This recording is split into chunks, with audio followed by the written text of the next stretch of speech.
All right, good afternoon, everyone. Hi, thank you for coming. It's 3 p.m. We're going to call the meeting to order. Mauricio? Thank you.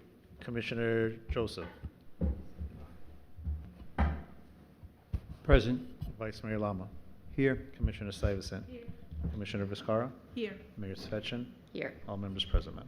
Great, okay. Okay, so the First first item on the agenda is 2A. It's a police department promotion ceremony. Mr. City Manager? Calling up the chief, please.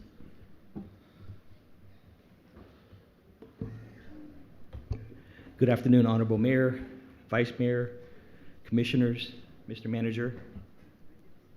Nice shirt. Thank you so much.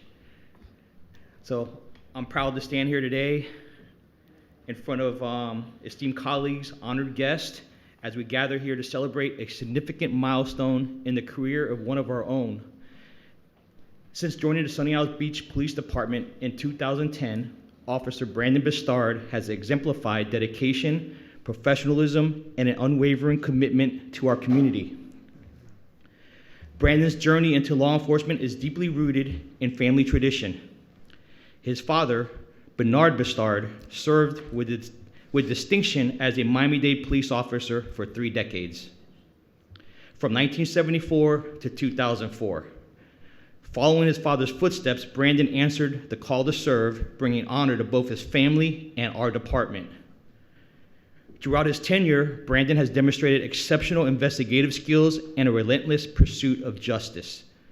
Notably, his efforts led to the arrest of multiple individuals involved in a mail theft and subsequent fraud charges, earning him the title Officer of the Quarter 2024. His commitment to excellence and his ability to lead by example have not only made our community safer, but have also set a standard for his peers. I'd like to call up Brandon to the podium, please.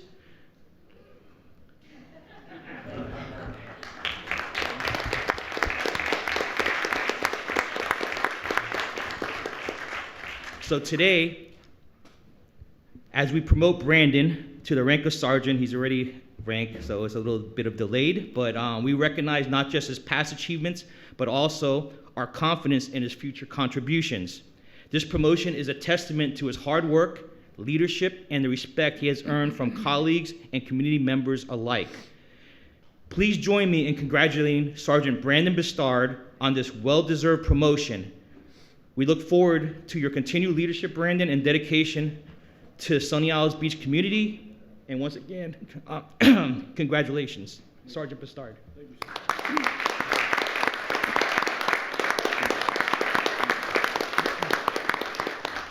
So who's gonna pin your badge?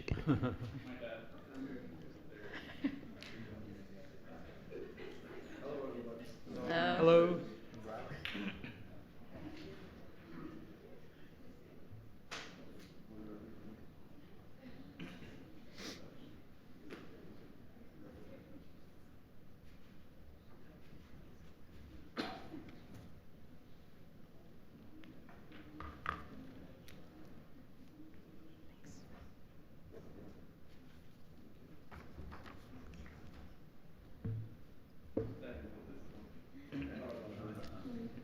It's easier when you do your own.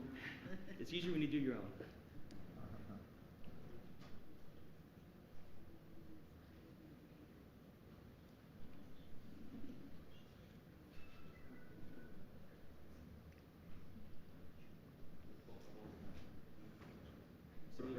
It's a brand new shirt.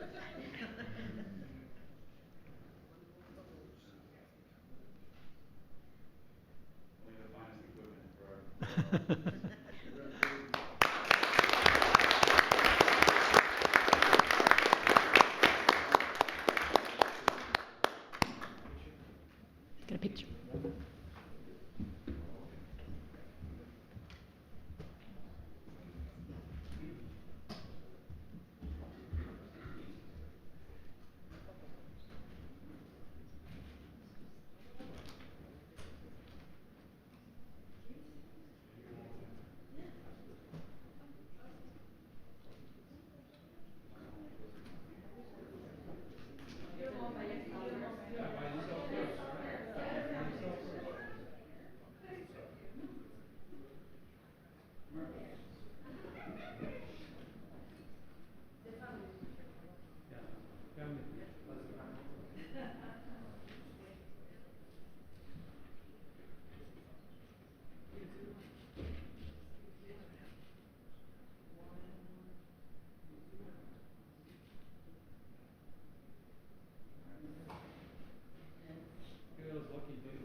Congratulations again.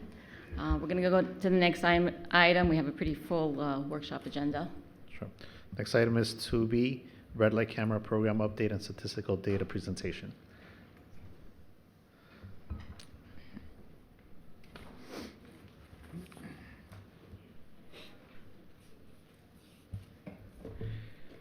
Okay.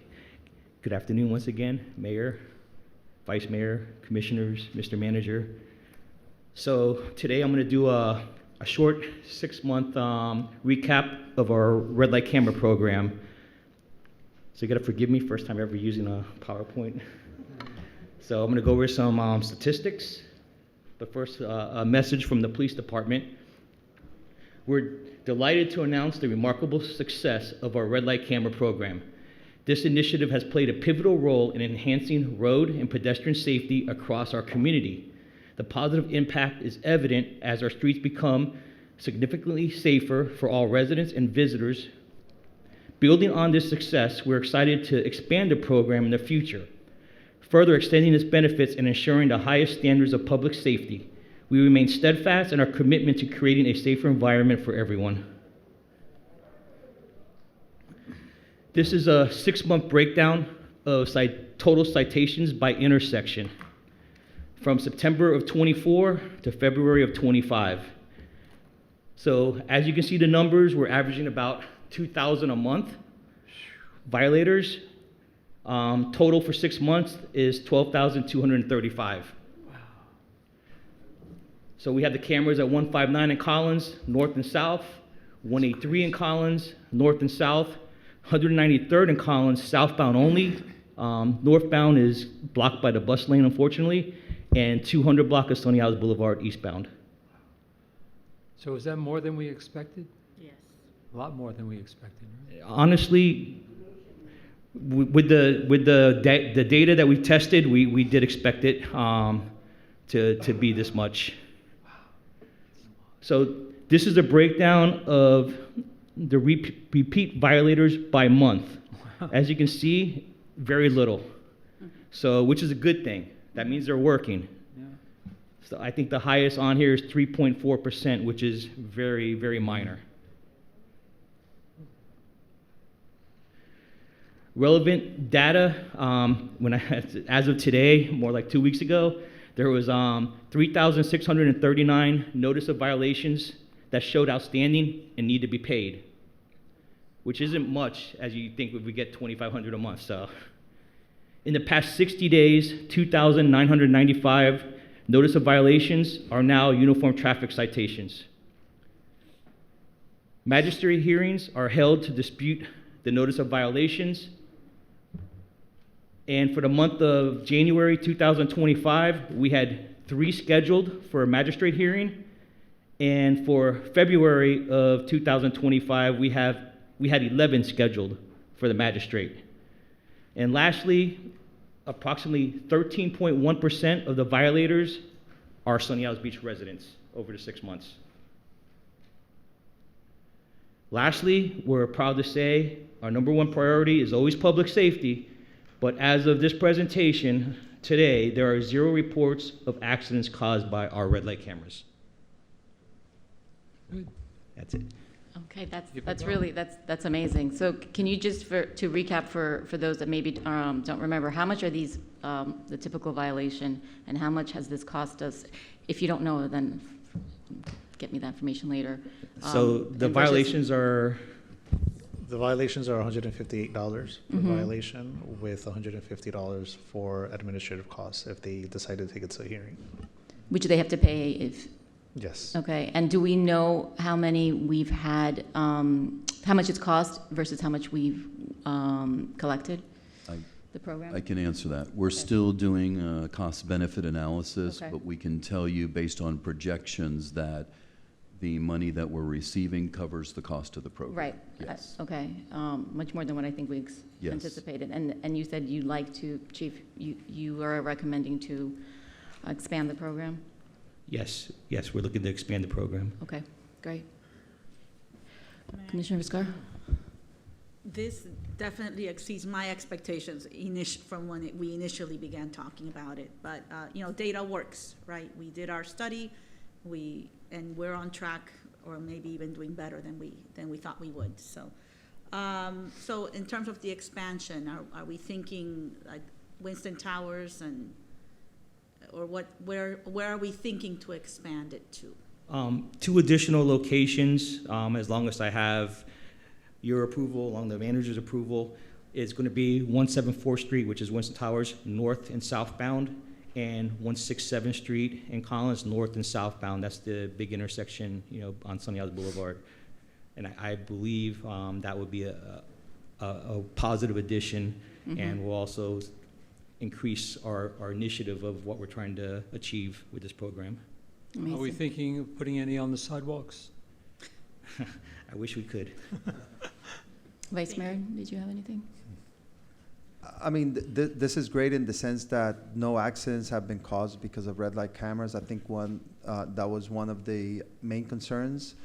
And then it is interesting that only 13% of the violations come from residents. So it is good to kind of have that deterrence and make people aware, people that are not from the city, aware that we do have red light cameras, the way it happens in some of the neighboring cities, where I myself know they have red light cameras, and I'm always super careful when I'm driving. I agree, sir. If I may add, I mean, that 13% or that lower percentage, it tracks with data too, because we knew that most of the vehicles are just flowing through. And I imagine that 13% is going to be reduced as people learn their lesson, right? Correct. And so we'll have fewer local citations. Yeah, most of the offenders are not local and out of state. Out of state, wow, okay. Commissioner Joseph, did you have any questions? Well, I think President Trump will be happy that you're getting a lot of Canadian money, probably. Commissioner, no, okay. I have one follow-up question. So regarding the data, is it possible to track going forward of our residents, how of the same people that we captured now? Do you understand what I'm saying? Repeat, it's not possible for repeat violators. No, So, but we can continue to track the percentage of residents as time goes on. I see, okay. Great job. Thank you. Thank you, thank you. All right, Mauricio? The next item is 2C, Procurement Agency of the Year Award and the National Procurement Month Proclamation. Good afternoon. I'll call you up. Okay, they're excited. We are humbled to receive this award from the NIGP Southeast Florida Purchasing Chapter.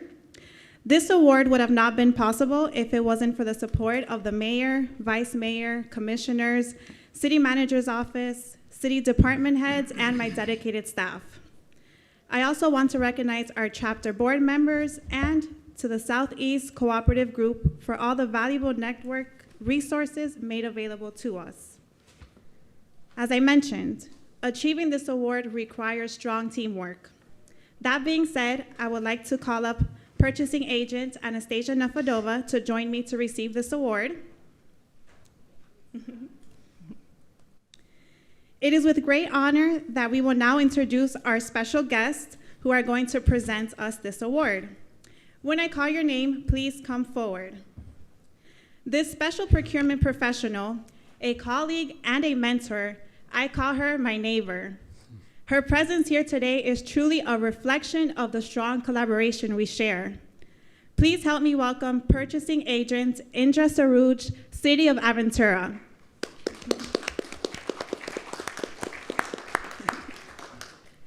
It is my great privilege to introduce a person who has had an extraordinary impact in my career. This next guest is my former boss. On my first day, she said to me, "Welcome to the team. You will be baptized by fire." And believe me, she was not kidding.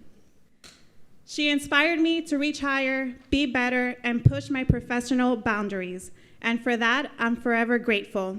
Please help me welcome Procurement Director Andrea Luz, City of Hollandale Beach.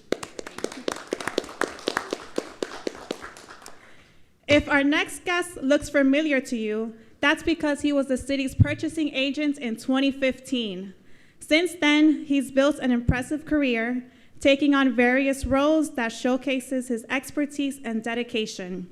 He serves as the purchasing director for the city of Boynton Beach and also serves as the secretary for the NIGP Southeast Florida chapter. Andrew Radolski, purchasing director, city of Boynton Beach. I was actually surprised just now to see Brian O'Connor. Brian O'Connor was actually my very first boss over 10 years ago at the city of North Miami Beach. I started a long time ago. Thanks to Brian is that I'm in procurement. I was in the CRA division as an intern, and Brian gave me the opportunity to work in his department, in procurement department, and now Brian O'Connor is the purchasing manager, town of Davie. So.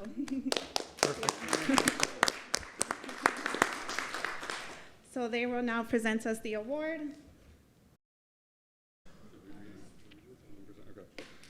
Hello. Good afternoon. Good afternoon. Commissioners. City Manager, Deputy City Manager.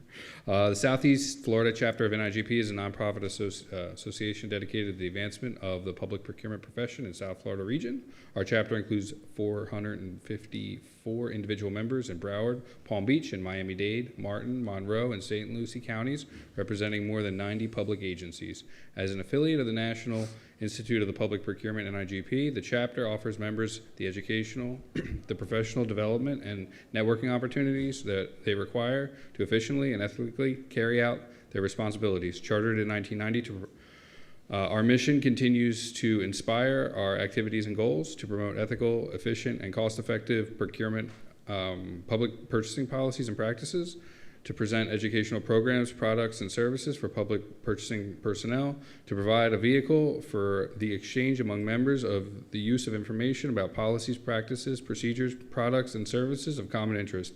In addition to its chapter's activities, the chapter also supports the Southeast Florida Governmental Purchasing Group Cooperative, a regional organization of government agencies that provide cost savings and cost avoidance to member entities by utilizing the buying power of multiple agencies when soliciting products and services.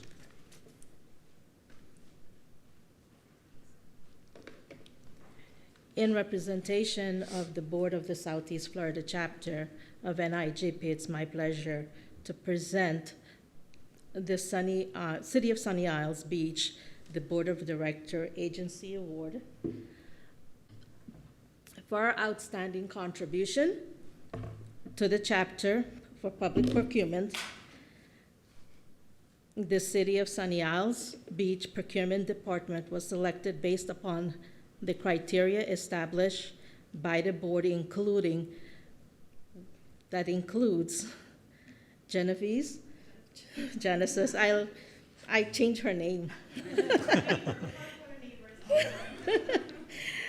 Serve as the president of the Southeast Florida Governmental Purchasing Cooperative in 2024 and on the board for a total of 5 years. Genesis also served on the National NIGP Award Task Force and as the co-chair of the chapter audit committee. Purchasing agent Anastasia Nefedova served as the chapter communication and newsletter co-chair.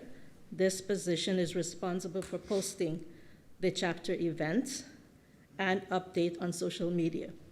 Both Genesis and Anastasia participate in the chapter reverse trade show hosted at the city of Coral Springs. Attendance at all of the chapter meeting but one of the monthly Southeast Florida chapter governmental purchasing cooperative meeting. Attendance at the co-op meeting is important to remain current on the latest legislative and best practice impacting government procurement. Thank you. You don't want to do this? Good afternoon. All right. Andrea Luz, Procurement Director, City of Hallandale Beach. Honorable Mayor, Commissioners, and City staff, thank you for allowing us to present this to Genesis. It is my pleasure. So I'm going to go through her accomplishments because of the award. So the department amended the City Code of Ordinance to allow electronic bid submissions via the Manstar in 2023 to make it simpler to do business with the city. In addition to amending the city's code to incorporate the Code of Silence, aligning with best practices. The purchase order change order process was also changed from an email request to a digital form requiring 2 approvals, DH and Finance, thus increasing internal controls and checks and balances. Staff education and certification were also a criterion in the application.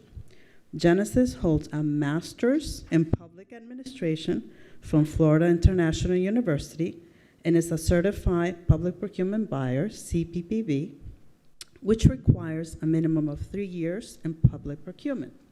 Anastasia received her public procurement associate designation from NIGP, which is the NIGP PPA, in May of 2024. And then lastly, the procurement department hosted How to Do Business with the City workshops in February and November of 2024. These sessions aim to educate vendors on various essential topics, including the process of vendor registration, receiving bid notices, understanding the city's payment and purchase order terms, meeting insurance requirements, and assessing information about surplus items. Additionally, staff frequently hosts internal procurement trainings for new employees and employees who wish to attend to refresh their knowledge. With great pleasure, congratulations.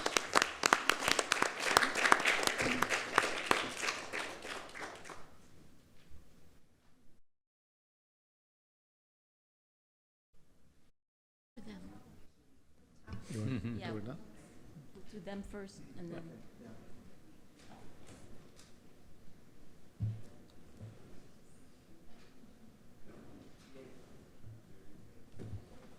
Photobomb it.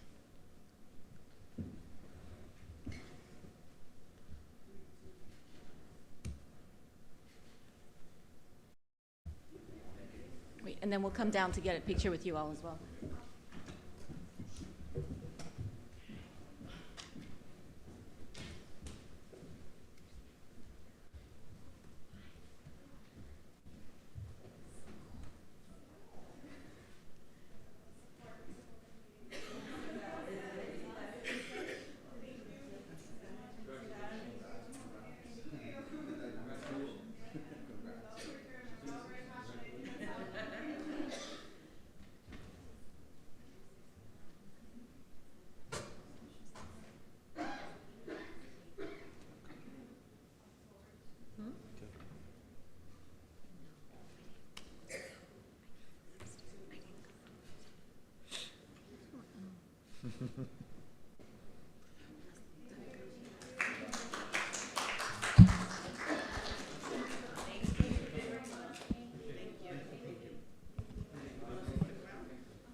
Amazing.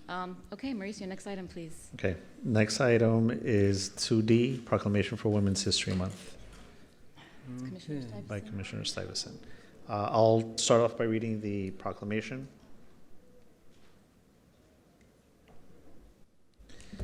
And it reads, whereas women of every race, class, and ethnic background have made historic contributions to the growth and strength of our nation in countless recorded and unrecorded ways, and whereas women have played and continue to play critical economic, cultural, and social roles in every sphere of life of the nation by constituting a significant portion of the labor force working inside and outside of the home, and whereas women have played a unique role throughout history of the nation by providing the majority of the volunteer labor force of the nation, and whereas women were particularly important in the establishment of early charitable, philanthropic, and cultural institutions in our nation, and whereas women of every race, class, and ethnic background served as early leaders in the forefront of every major progressive social change movement, And whereas former Alaska Governor Sarah Palin, as the first woman to hold the governorship in Alaska and the first Republican female vice presidential nominee in the United States history, has broken barriers and set new standards for women's leadership in the political arena. And whereas Governor Palin championed economic prosperity and energy independence during her tenure, advocating for the development of natural resources and promoting ethical reforms, including the passage of the Alaska Gasoline Inducement Act, which aimed to bolster Alaska's infrastructure and energy sector, showcasing her commitment to sustainable development and governance. And whereas her leadership style and education to public service have inspired countless women to engage in politics and pursue leadership roles, proving that with passion and perseverance, women can achieve extraordinary heights and derive meaningful change in their communities and beyond. And whereas the 2025 Women's History theme is moving forward together, women educating and inspiring generations, highlighting women who have dedicated their lives to education, mentorship, and leadership. Now, therefore, do I, Larissa Svechin, as mayor and on behalf of the City Commission of the City of Sunny Isles Beach, Florida, hereby proclaim the month of March 2025 as Women Histories Month. Okay, so we all know politics can be especially challenging for women due to a combination of social expectations, gender bias, and more. Women often face disproportionate scrutiny with their competence and leadership.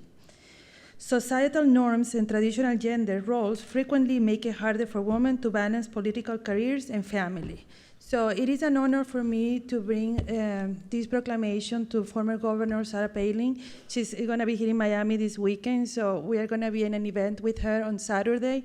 I'm going to be sharing with everybody the information of the event, so maybe you guys can be there as well. And that's it. Thank you. Thank you. Okay. Next item is 2E, proclamation for Pelican Harbor Seabird Station Day.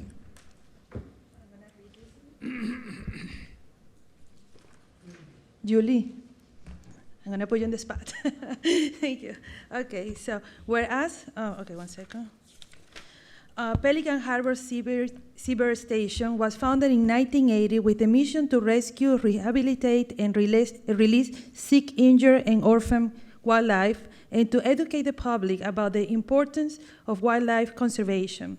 And whereas since its inception, Pelican Harbor Seabird Station has treated over 44,000 animals, including pelicans, eastern cricket, owls, and possums, averaging 2,000 patients annually and rehabilitating 150 species of birds and mammals.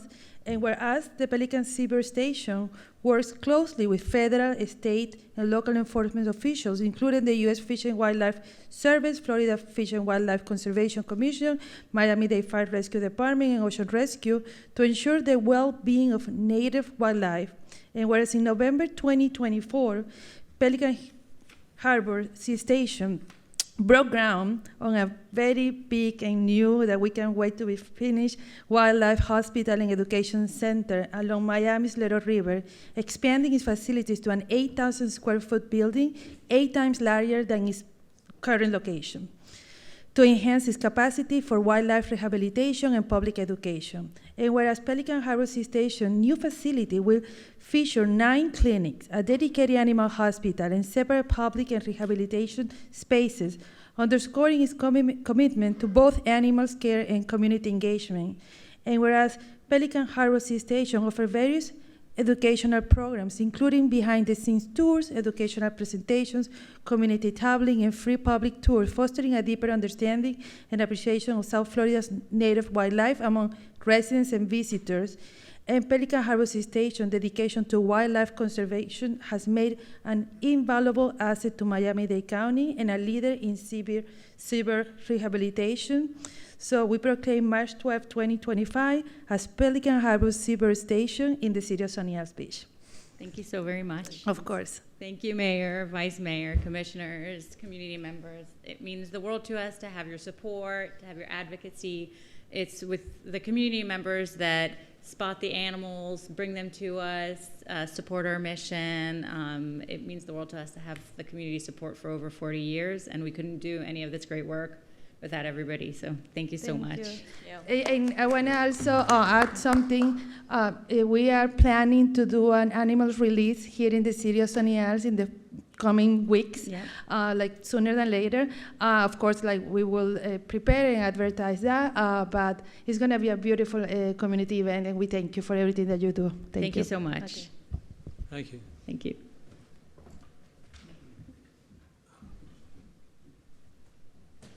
I also invite anybody who hasn't been down to our hospital to please come and visit. We're open to the public for tours, and happy to come and educate anybody about wildlife. Thank you.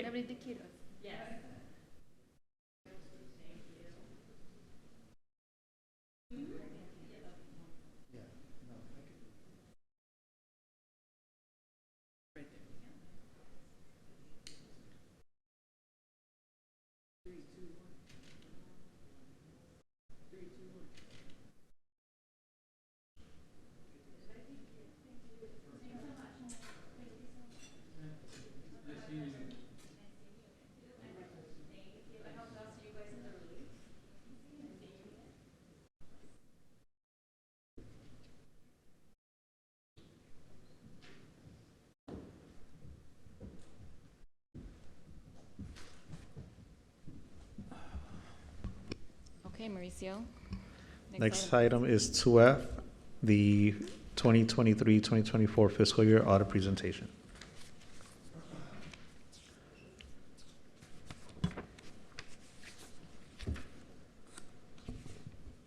Honorable Mayor and Commission, I'm happy to report that we've completed the fiscal year 23-24 audit. There were no findings. We received the highest opinion, which is an unmodified opinion. We have our senior audit manager, Nicholas Martin, here. He's going to give a brief overview of the audit. If you don't have your hard copy of your annual financial report, I believe there's an electronic copy that's attached, because he's going to reference some of the pages there.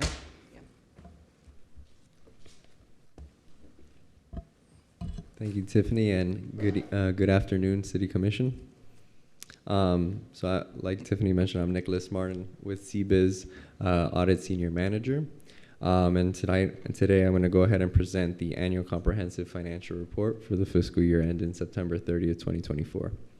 I'm going to go ahead and skim through the document and highlight certain areas. So if we go ahead and start on page 1, printed page 1. This is the independent auditor's report, which is a CBIZ auditor's report that's being provided within the document. I'm going to highlight certain key areas. It goes ahead and starts off with saying, we have audited the financial statements of the city of Sunny Isles Beach, Florida, as of and for the fiscal year ended September 30th, 2024.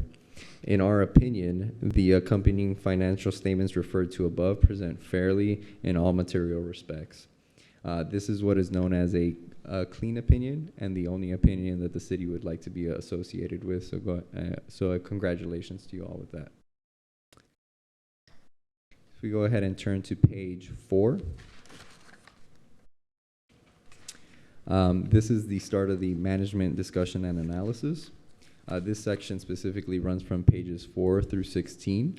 And I highly recommend, if you're unable to read the entire document as it's very lengthy, you at least do take the time to read this section, as it runs from pages 4 through 16, and it provides a very good overview of the activity and the performance of the city, and it also compares to activity from the year before.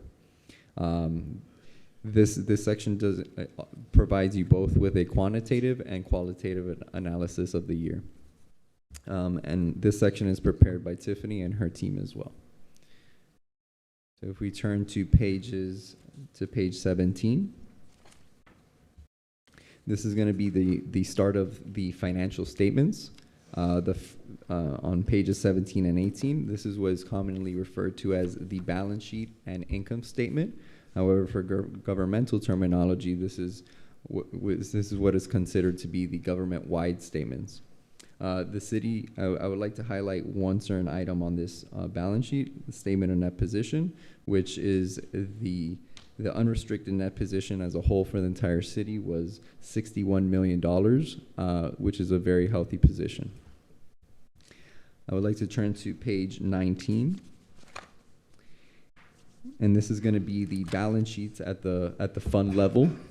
And one item I would like to notate here is going to be the general funds fund balance. There was a total fund balance of $87.8 million, of which of that fund balance, 62.9 represented unassigned fund balance position, which is available for future use. If we go ahead and turn to page 26. This is the start of the notes to the financial statements. So it runs from pages 26 to 66, and it's intended to provide and supplement much greater detail in regards to the financial statements that were just discussed. Now, if we jump towards the back of the document, and we skip to page 112. This is another auditor's report. This report is specific to a report on compliance, a report on internal controls, and a report in regards to the schedule of expenditures of federal awards. As you may be aware, the city was subject to a single audit, and a single audit is required when the city expends more than $750,000 worth of federal grants or state grants. In this case, the city expended more than $750,000 of federal grants. If you turn to page 115, this is the breakout schedule, the detailed schedule of the amount of grants that were expended for by the city during the fiscal year 2024 of federal grants. And as a result of our testing procedures across these specific grants, and along with the entire audit of the city, we were pleased to announce that there were no findings to be reported and required for us to communicate to you all today. So with that concludes my conclusion, and also I'd like to provide Tiffany, Natalie, and Brandon a special thank you for helping us conduct our audit, as it's a very extensive audit, and it requires a lot of input and assistance from their team, a lot of effort. So I'd like to thank them. Thank you. Thank you very much. Commissioner Stevenson, do you have any questions? Commissioner Joseph? No. Anyone else? No? No? Mayor? Yes, please. Can I, just Yes. for a minute? Just real quick, I wanted to say thank you for the audit. I wanted to let the public know, we hear from time to time murmurings about our budget and transparency. The truth is, we have an independent auditor come in and look at all of our transactions, and you have the final findings before you in detail. So I wanted to especially thank Tiffany as the department director. That was the first thing I wanted to say. And then secondly, we just had the award for purchasing that Genesis and the city received, and I wanted to let you know that as part of your direction, we created the purchasing department, and Genesis has promoted it to be our procurement director. So now we have clearly established the lines between finance and purchasing as a best practice and an additional, check and balance, in addition to our having an audit performed yearly. So I'd like to congratulate both of them and thank them for all their work. Amazing. Thank you. Thank you very much. So basically now it's going to be Genesis' job to make Tiffany look good. Yes.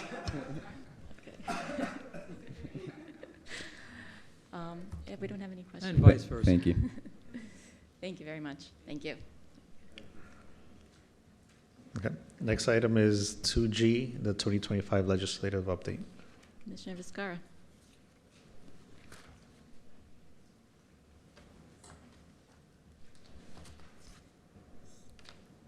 Are we gonna have the slide or no? Okay. Well, we'll leave that for last, but, so we're still relatively early in the legislative process. But there's been about 1,900 bills filed, and according to the FLC, about 500 of those impact local governments. Some of them impact us, some of them don't. An example is there's a bill that wants to make uniform elections in November. So every 2 years, according to the way that we do it. So that I learned that most cities don't do it in November. They have their own thing going. We're in the minority. So obviously we're not going to worry about those because they don't affect us. And there's others that do, but still there's many. So we focus on, we just pick our battles and we focus on a few. Let's see, some bills move and some bills don't. At this point, it's still early, so most bills are still considered alive and that they could go in either way. But there are some on which we can make some cautious predictions, so I'll go into that. I want to bring your attention to what's on the screen. This is our legislative advocacy webpage. This is where we'll be tracking the bills that we bring forward or that are being pushed, through the advocacy priorities. And so I'll be going through the ones that are already up and also the ones that we expect to hear later today, okay?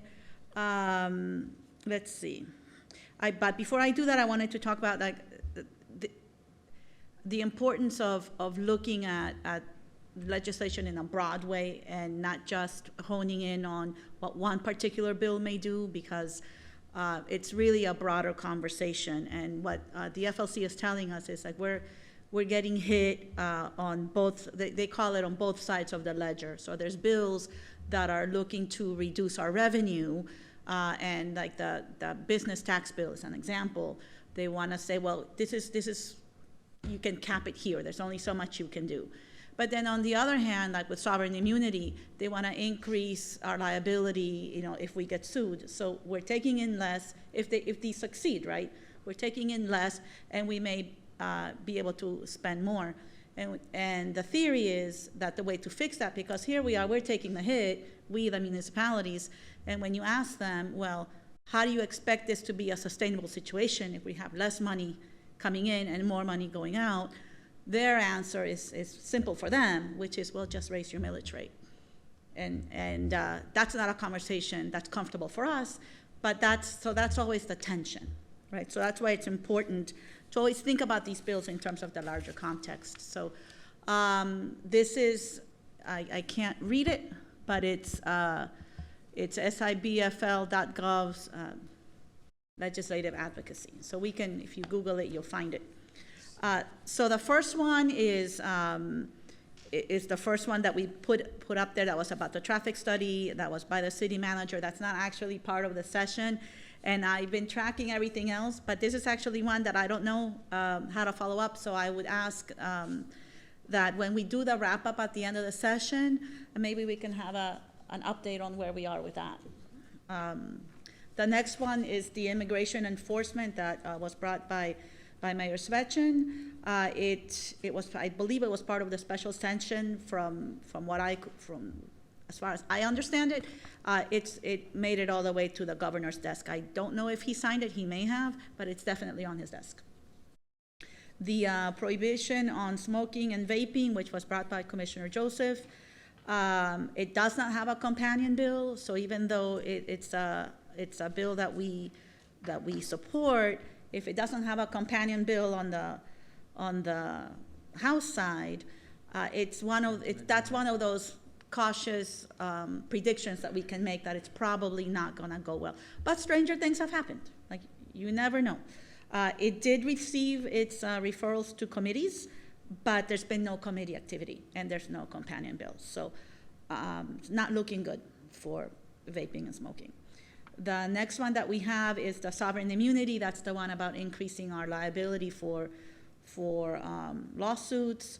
The House bill has passed one of its committees. There's been no amendments. The Senate bill has received its committee referrals, but there's been no committee activity. So that's good, because if only one of them is moving and it's not moving a lot, and maybe the companion dies a quiet death over there, then that's good. But again, you never know if it'll start gaining movement, so we'll watch it. But right now, it's good news. For today, I put on the agenda the Senate Bill 50, which is let me see, so we put it here, we're gonna have a resolution, which is the one about the coastal resilience. And that's, there's two of them, there's the companion bill, and these would require the Florida Flood Hub for applied research and innovation to develop design guidelines and standards for green and gray infrastructure, while directing the Department of Environmental Protection to adopt rules promoting coastal protection through nature-based solutions, et cetera. This one has already flown through the Senate, all three committees, and they already voted on it. It's all been unanimous, 39-0, and then it's passed its first committee in the House. So this is probably gonna be a done deal by the time we meet the next time, and it's moving very well. The other one that's on. Could I just yes, ask? Of course. Because people are listening and maybe they don't understand what nature-based solutions are. So could you expand on that? Just No, for- I want to move No? on, but it's, Okay. it's going to be up there, and I don't want to get in the weeds, and that's a pun on purpose for you, because I want to go through I don't want to get into the details about it. So Senate Bill 440 is another one that's going to be on here tonight. It has, that's the one with the pronouns. It had its first, it made it onto an agenda of its first committee, but then it said it was not considered. And on the House, which is a similar bill, it has the committee references, but it has no activity on the committee references. And let me see, another one. The other one was Senate Bill 1018, which we will be on tonight. That's the homestead one. It has had its referrals to its committees, but also no activity. And on the House, same thing, referrals to committees, but no activity. And I don't know if I missed anything, but that's in terms of what have been our legislative priorities, that's where we are. Okay. Thank you. That's really very helpful that you are staying on top of it and that we have it on our website. I think that was your initiative. And I think that really gets people a little bit more motivated to do what you've been asking for a couple of years now. Yes, to get, We've more been trying. involved and so it's appreciated the work you're doing with the league. Thank you. I appreciate it. But I wanted to throw in another one. Because when we set our priorities, we said the reason for doing that is to be able to do things between meetings. And so after we had the deadline to submit our items for the meeting, there was movement on the business tax one, which I think is 301. And that puts the cap on what we can do. And I didn't put it as an add-on, and partially on purpose, because I want to test how we want to do this, handle legislative priorities. So are you okay with the city manager's office sending a letter, which I already drafted, to the legislators, and so it's not a resolution? Yeah, I'm very comfortable with it, especially since you've already drafted it, so you've already it's good to got go. paid for the work. But I want to test how we do it, right? I want to test how we're going to handle this. So normally, my understanding was that they could just do it because we had already voted on the priorities. But since the meeting caught up to us, I just wanted to get any consensus or opposed? No. No? Okay. Yeah, we're good. So you can print my letter, and I think that's it. Great, thank you so much. Mm-hmm. Okay. Mayor, before we go on to discussion items, there is a proclamation that we missed, and it's for purchasing month. So if you don't mind, I'll read it very quickly.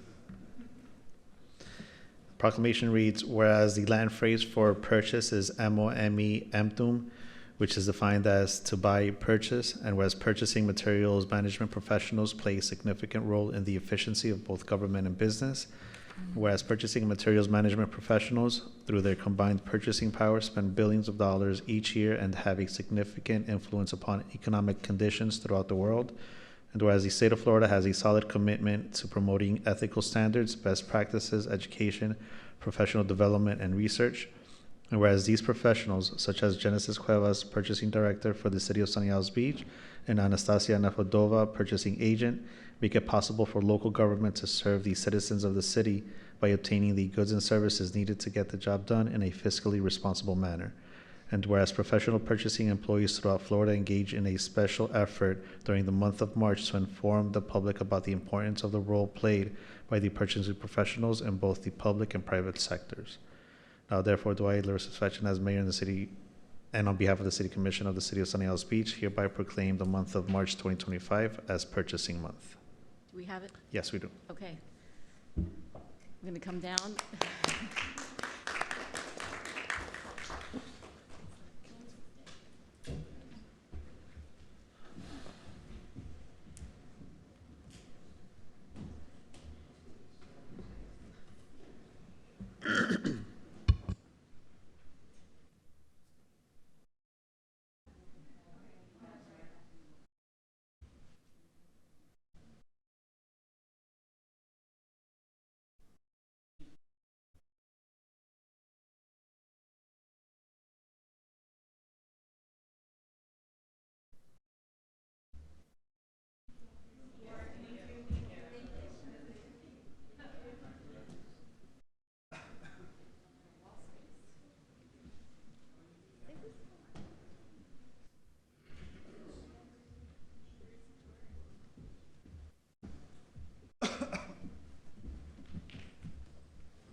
I just wanted to quickly add that I think one of the, aside from questions and calls about condos, one of the many calls that I get are regarding how to do business with the city and purchasing and how to become a contractor with the city. So this is very appreciated, all your awards, and hopefully you will run out of wall space by the end of the year. Thank you. Okay.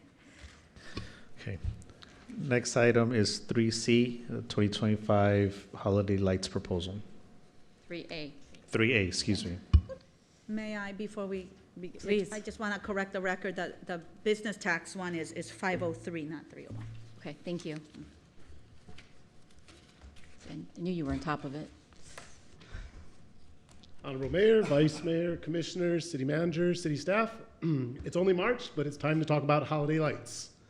So, our current contract with Lighter Up Miami expires July 31st, 2025, with 1 year, one final 1 year renewal remaining.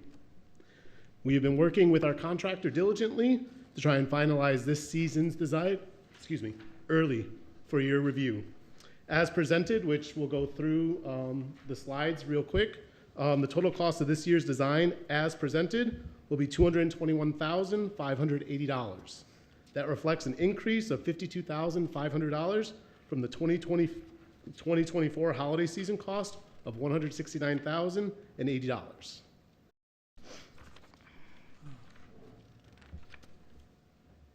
What are we adding that it's so much more? So I'll go through and I'll show you there's a couple key ones that are going to be the add-ons for that additional $50,000. So this is our standard, that's our entrance from the Lehman Causeway. And then we have the drive down that's southbound, I believe southbound Lehman Causeway, after you come onto Collins Avenue. Mm-hmm. And then that should be the Golden Shores entrance right there. I apologize, I don't remember the street number. The spot, 174. Pedestrian bridge, that's the other side of 174. So first key addition right here at Sampson Park, we have this star design. So that's an add-on this year. The piece that was in there last year, the walk-through tunnel, will be moved over to Heritage Park. So this is an addition then? Yes, ma'am. Right, This is okay. one of the first key additions. Yes, ma'am. So entry into Town Center Park. There. Here's 163rd. And then we get into Gateway Park, where there's a couple new additions. So our first big addition is our wow piece. Nice. So last year, one of our biggest complaints that we got was that the castle was gone, and we didn't have a showpiece in the center of the park. This thing is massive. It's 30 plus feet tall by 40 feet wide by 40 feet deep. So it will stand out, and it will be that piece that people are going to see from the road. They're going to want to come in the park. They're going to take those photos, and it's going to be that showpiece for our holiday season this year. And then on the stage as well, the design has changed here a little bit. We redesigned our trees to have some red and gold. We have an addition of a sit-through bench on the left, and then you have the snowflakes on the front of the stage as well. So these are new additions for this year. And that is Oceania Park, Atlantic Isle entry, and this is Intercoastal Park going southbound. So these are all the same as they were last year. Pier Park, the same as last year. New addition, your 163rd Bridge. You have warm white lights, snowflakes, and then a wreath over our city seal. That's 163rd going westbound. And then at Heritage Park as well, we have the addition we are redoing, and it's been a couple years since we've had the wall with the lights on it, as well as these wreaths, but they are added again for this year. And then inside the park, here is our walkthrough that we had at Sampson last year. It will be at Heritage Park this year as well, again. And then you have the tree, which has been redesigned again with the red and gold.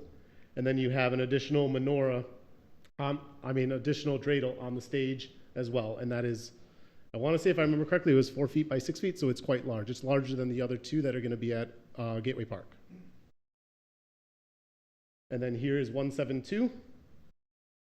And then 172. Did you say menorah or dreidel? The menorah we had, it was there last year. The dreidel was the addition. The dreidel, right. Yes, ma'am. And then here is 172 in North Bay Road. And then here is our pole designs.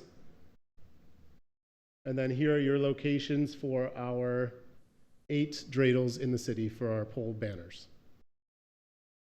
We weren't able to get any other dreidels this year. There's, did they stop making them? This is the purpose of the discussion, what we're sharing with you now. Yeah, this is as designed. Provide us your feedback. The goal of this is to get that feedback, take it back, and then bring this to you next month as a resolution for approval. Okay. Do you still keep going? Okay.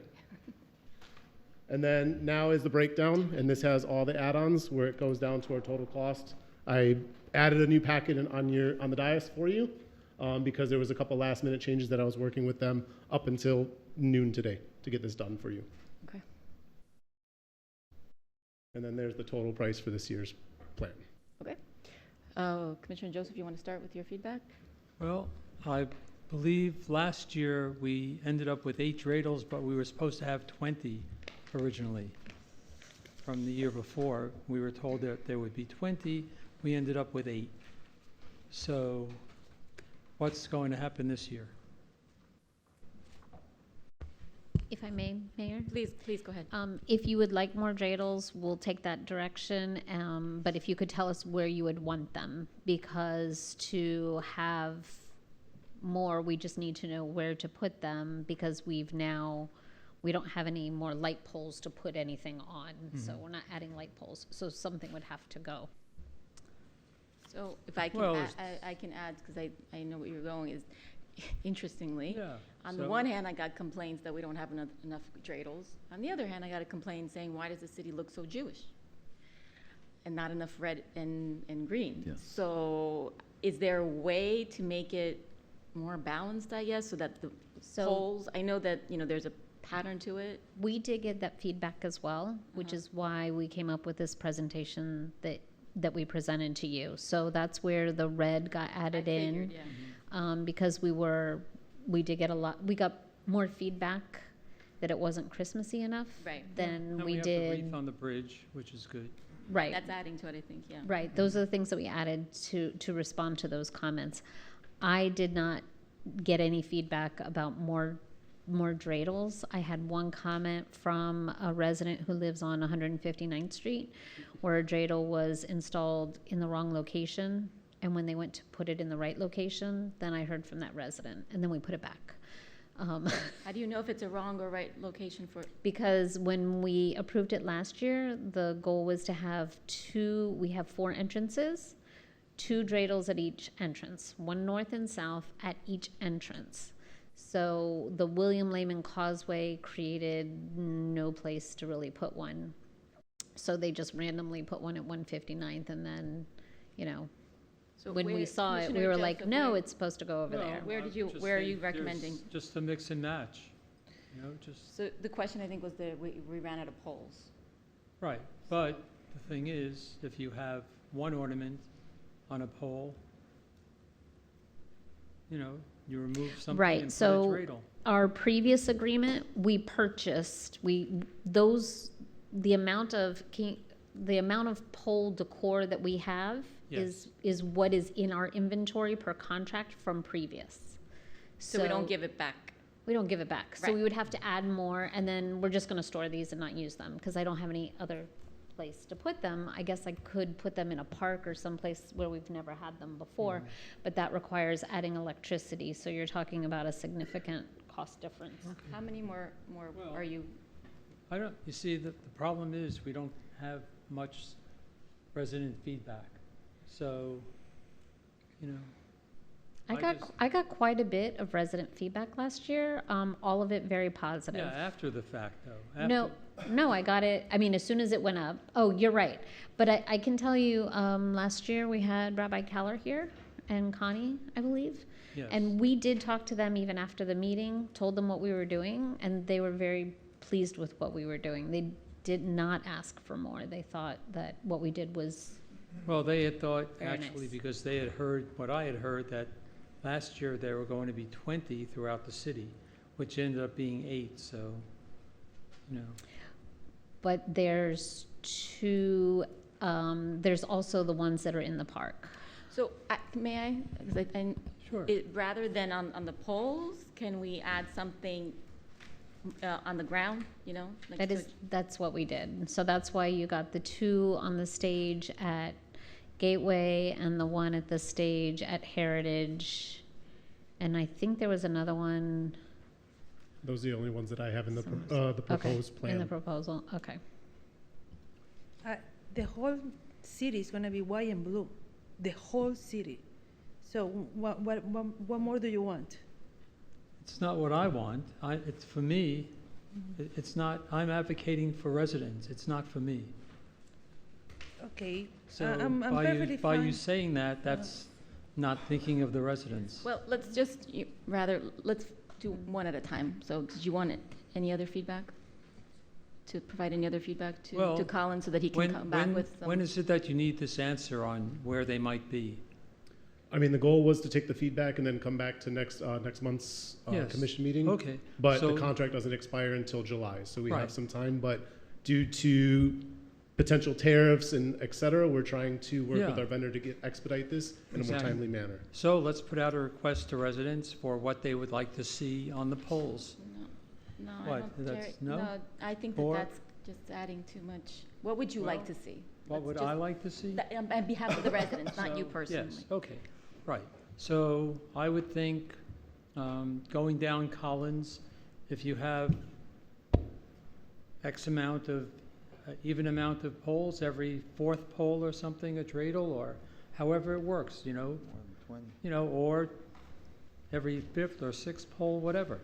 You know, just, Can you look at it and then bring back, based on this feedback, bring back a recommendation on what you think works? well, I don't know, how many polls are there? We'll bring that to Going- you with a Yeah, cost. Yeah. I guess Exactly. Yeah, so- there'll be a cost associated Exactly. with that. Okay, perfect, Anything else? that's it. Okay, Commissioner Stewardson? May I? Vice Mayor? Yeah. So this looks good. I like the additions. Now, can we, talking about the palm trees specifically and some of the poles that have the blue, can we mix it up and include some gold or some red as well, where it looks tastefully good? Because I want the colors to match. It's hard to match the red or the green with the light blue.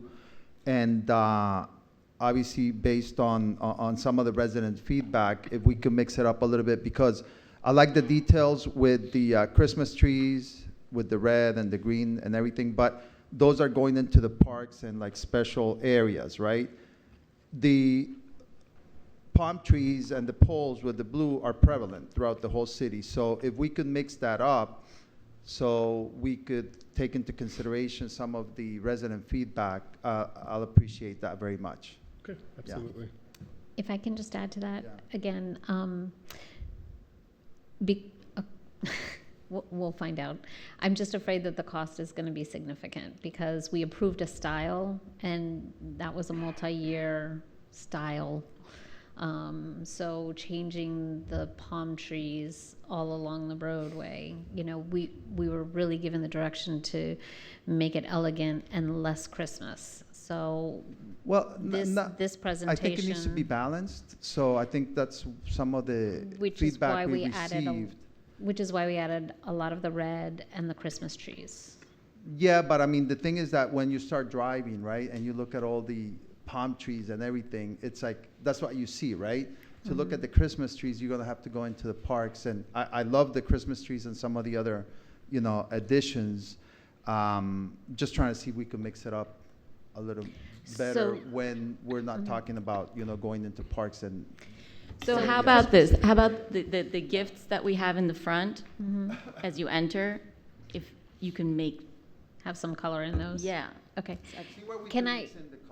Can I just, before we close this, and I know Commissioner Viscar still has to go, before we close, can we just have what you would want your budget to be? So that we can really bring you something in April that we're ready to go with. Can you give us some options? Well, I'm just saying, this package as is 221. So what's So this is an increase of 55,000. 52,500. 52,000. So do you want us to stick at 221? Do you want us to go down? Do you want us to go up to accommodate these requests? Let's Okay. let's get the rest of the feedback and then, because it's hard to say because we don't know how much these things cost. Okay. So, Commissioner Viscar? So I feel like Susan is shooting me down before I even get started. Yeah, No, I I'm feel sorry. So the feedback that I got, first, okay, let's rewind. Last year, the blue and white was largely in part also because October 7th had happened and we were wanting to show that support, and I thought that was absolutely appropriate, and personally, I think it's pretty. But the feedback that I got is not so much, I got a little bit of maybe we all got the same couple of people, where's the red and the green? But the feedback I've gotten year after year is, can we have more? They just want more. They want it to be brighter. They want it. So my approach would be, but again, I think you just shot me down, is that because we have this style. You said we kind of stuck with that. But I was going to say, if there's a more affordable option where we can have more lights, even if they're different, and we can cover more ground, I would be open to looking at something like that, because this is just one of those things that people love it. They just love their holiday lights, but it comes at a price, right? I like the idea of using gifts, because I feel that gifts are not, we all exchange gifts. And so I like that. I wanted to ask about, hold on, because I've been folding pages. Okay, Colin, I don't know if you can see this page. With the pull decor? See it? Yep. Yes. Okay, so this has the dreidel and this has the different versions of snowflakes, which is kind of funny because, it's South Florida. Okay, but see, I like this, it's got the blue, but it's still Christmassy, if you want to use that. The snowflakes are seasonal. I think that's much like the gifts, snowflakes don't carry extra message, right? It's something that we can all appreciate. So, but here we have 1, 2, 3, 4, we have 5 different versions. So would this be the proportion in which they're presented? So yeah, so this pull decor is the same as it was last year. It does have that pattern of the first. No, I'm sorry. The proportions are not the same. We only have 8 of the dreidels, and we have like 30, 40 of the other ones for all That we already have that we're storing. Right. Right. Well, they are. Part of the Or us, contract yes. is them storing, but the dreidels came to be because the other pull decor was already ordered, and approved and ready to go, and then the dreidels were added in after the fact. And so, again, it came to, we don't have that many poles, and we already had enough of the other 4 for all of the poles. 1, 2, 3, 4, yeah.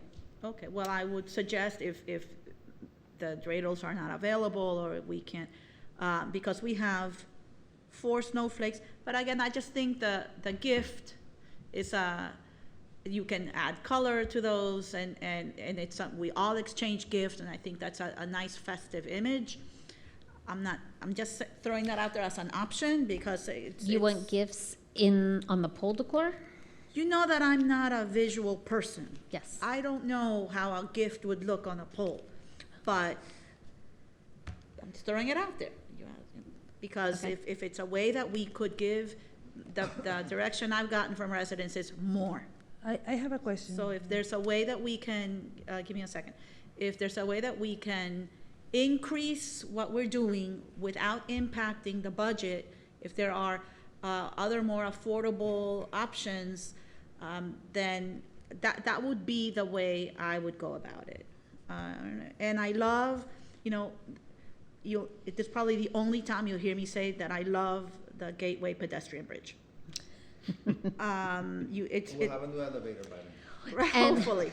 And that is the result of customer resident feedback. Not just the red, but also that side of the street. So it already is more between that and adding North Bay Road and 172nd Street. It looks great, and if, especially with the lights on the Pedestals. yeah, I like that. And my last question is regarding this one, Colin, The willow? Yes, ma'am. that's what it's called. Is that supposed to be interactive? Because as a kid, I would think so. No, it is not interactive. Well, I'm just throwing that out there for you. If I'm a kid, I'm gonna think that's interactive. It will be fenced off because we learned our lesson with the castle. Okay. Because kids did try to climb the castle, and that's one of the reasons why we struggle to maintain it appropriately. So good luck with that. Yeah. Okay, that's all for me. Commissioner Stevison? Well, if it's gonna have a fence, maybe we shouldn't have it. Well, the white picket fence that we use No, I around know, the I tree remember. at Heritage as well, yes. Yeah, okay, so if it's adding to the cost, it's beautiful, but yeah, it's sad that it's not interactive. About Samson Park, the one with the star, Yes, ma'am. you don't have a Christmas tree in Samson Park, right? No, it's not, per this design, and in years past, we have not had one there. Okay, can we replace the star with the Christmas tree? Because there is nothing Christmassy in this whole park. And it's the one that you don't need to go inside to see. So that'll be my suggestion, to replace the star with the Christmas tree. Or the gift. You know what, might be an alternative also because you have palm trees there. Maybe those palm trees can be red and green. So it would be like our version of Christmas tree. Sure, because this one really doesn't say Christmas at all. It's beautiful. Very pretty. It's beautiful. But, so, and again, it's the only one that you drive through and you don't have to park to see. So that'll be my suggestion. Yeah, we'll definitely take a look, and like I said, with everything else, we'll put a cost associated with it, and then present it back to you guys, to commission next month. I have a question about the traffic, because I was actually shocked that we were able to get away with so much and not have any complaints from FDOT or anyone else. And I was also surprised, like Commissioner Vizcarra said, I actually also had people say they want more. And I thought to myself, this looks like that, what is that National Lampoon's Vacation when he blows up you can barely see. In fact, I got a call from the mayor of Golden Beach saying that we're making him look bad. And that's the goal. I mean, we want to shine. And last year was the best, honestly, in my opinion, last year was the best that we've had so far. Yeah. And that's the feedback I've received as well. People enjoy it, people want more, and it's at the direction of the commission of what that looks like. Yeah, it was clear. As soon as you came out of Golden Beach, it looked like it was dark. And then you drove into Sunny Isles Beach, it was like, wow. So if we had an unlimited budget, I would say keep going. So if you can keep going but not spend any more money, that would be fantastic. The only other thing is that I noticed, maybe it's just the photographs, there's certain areas that just look a lot darker. That's So- probably the print. So if there's a way to like spruce up maybe places in Golden Shores or Atlantic Isle, or even potentially if we can use, I don't know what we're doing in Winston Towers Street, maybe there add the menorahs, not the menorahs, the No, dreidels. within Golden Shores, we don't get anything. Well, I don't know if within Golden Shores that's possible. Yeah. I think I don't know. that, I don't think there's any Do I those think that would poles be have- challenging. Those because- poles do not have Right. power to them. They don't Right, have power. right. Yeah. But the park there gets some stuff, so. The monument sign does, it gets a topper. The monument, yeah, okay, yeah.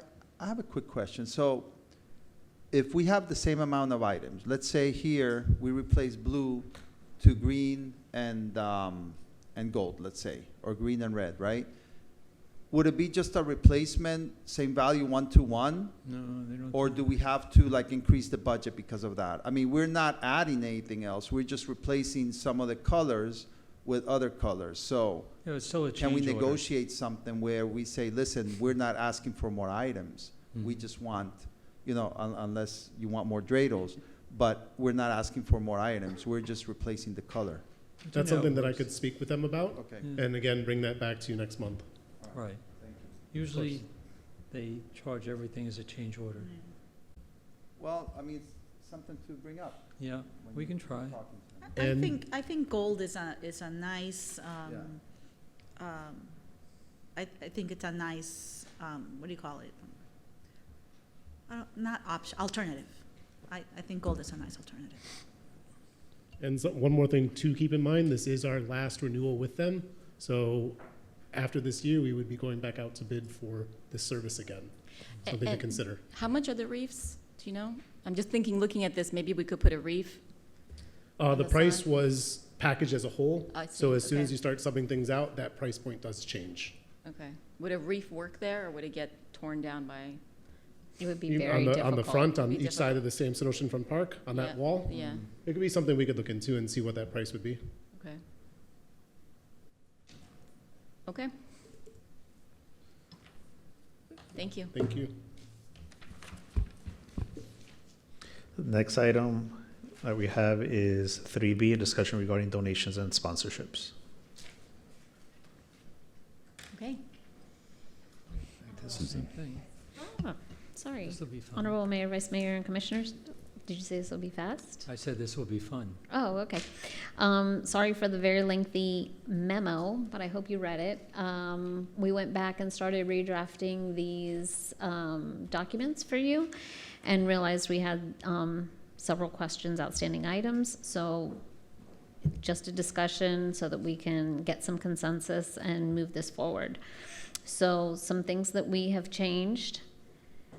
The comments that were made were the timelines that were established. That was specifically for this year, assuming that we were going to get approved back then, and we didn't. So for going forward, our timelines would be that during the budget year, your budget goals meeting, you all would establish what the donation budget is going to be, whatever that amount is, and then we would develop the package for that.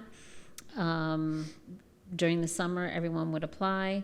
We would close out applications by July 1st, and that way when we bring to you a budget in September, we would know, who applied, and then you all could approve in October with the new fiscal year. Once you have the new fiscal year and the funds, then you could approve the donations that you choose to approve through the application process.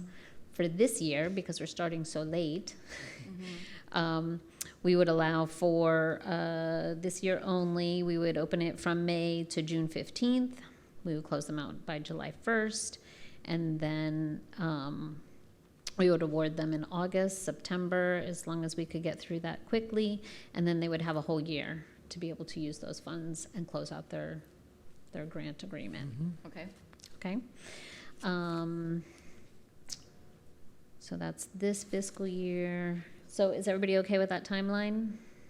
Any opposition? I'm okay with it. No? Okay. Okay.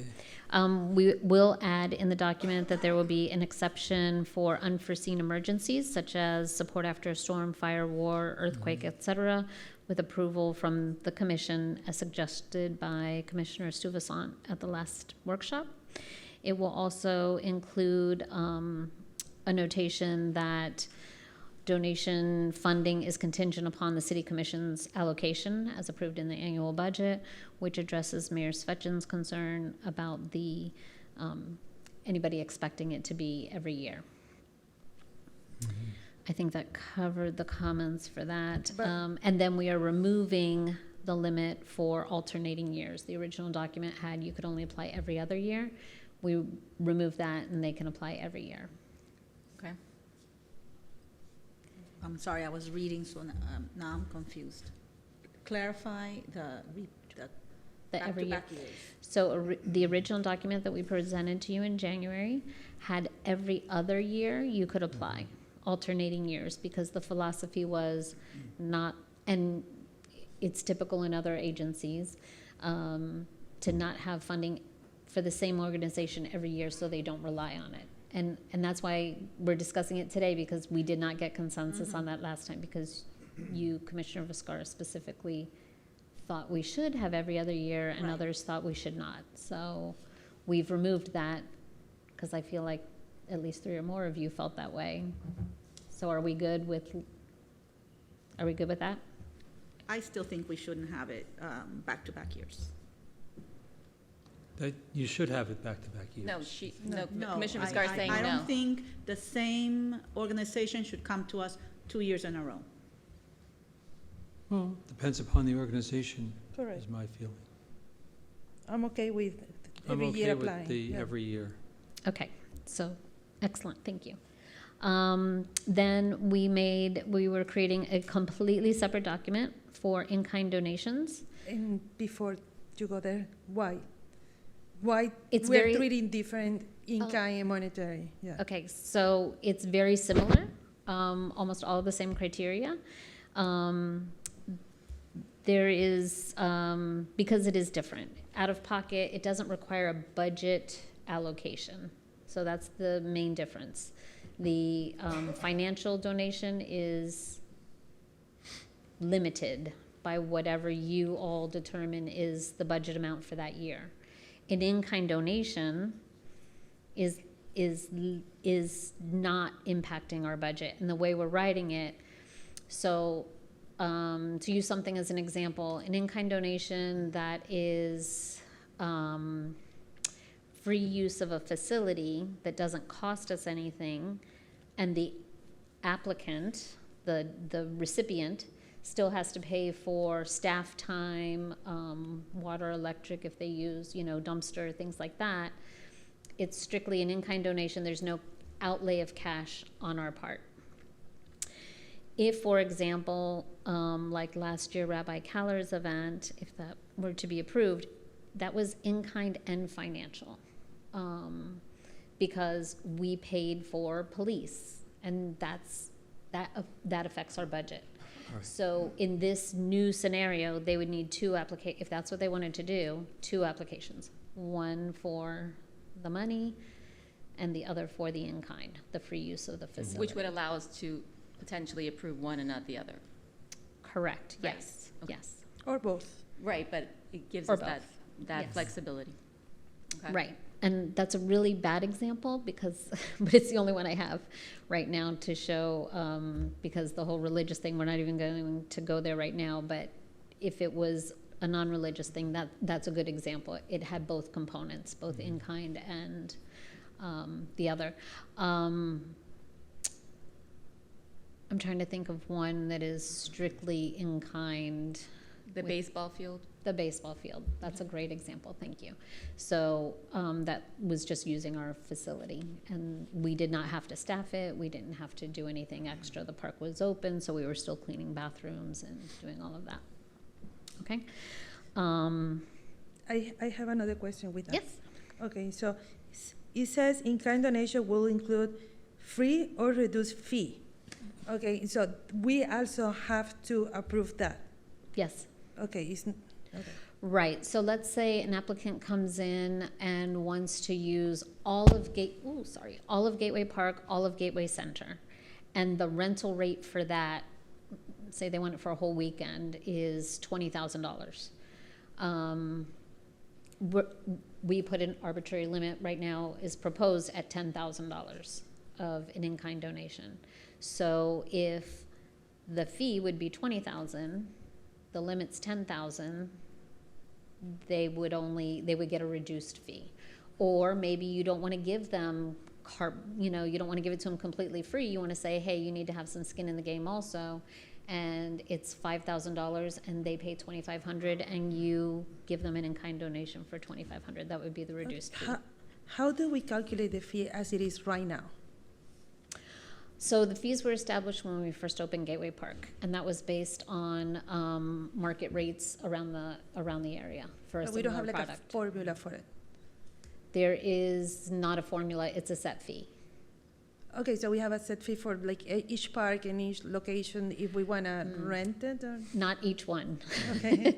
So originally, only Pelican Community Park could be rented. Then we added some, people wanted to use Heritage Park for a party. So we created one for Heritage Park, Town Center Park, and Pelican Community Park. Then when Gateway got added to our inventory, we did one for Gateway.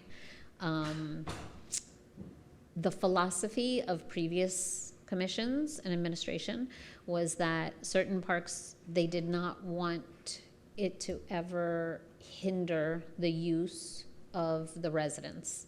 And I'll use Sampson as an example. I was forbidden from renting Sampson Oceanfront Park for anything because that was a park strictly dedicated for the residents to be able to go to the beach. So, have oceanfront access.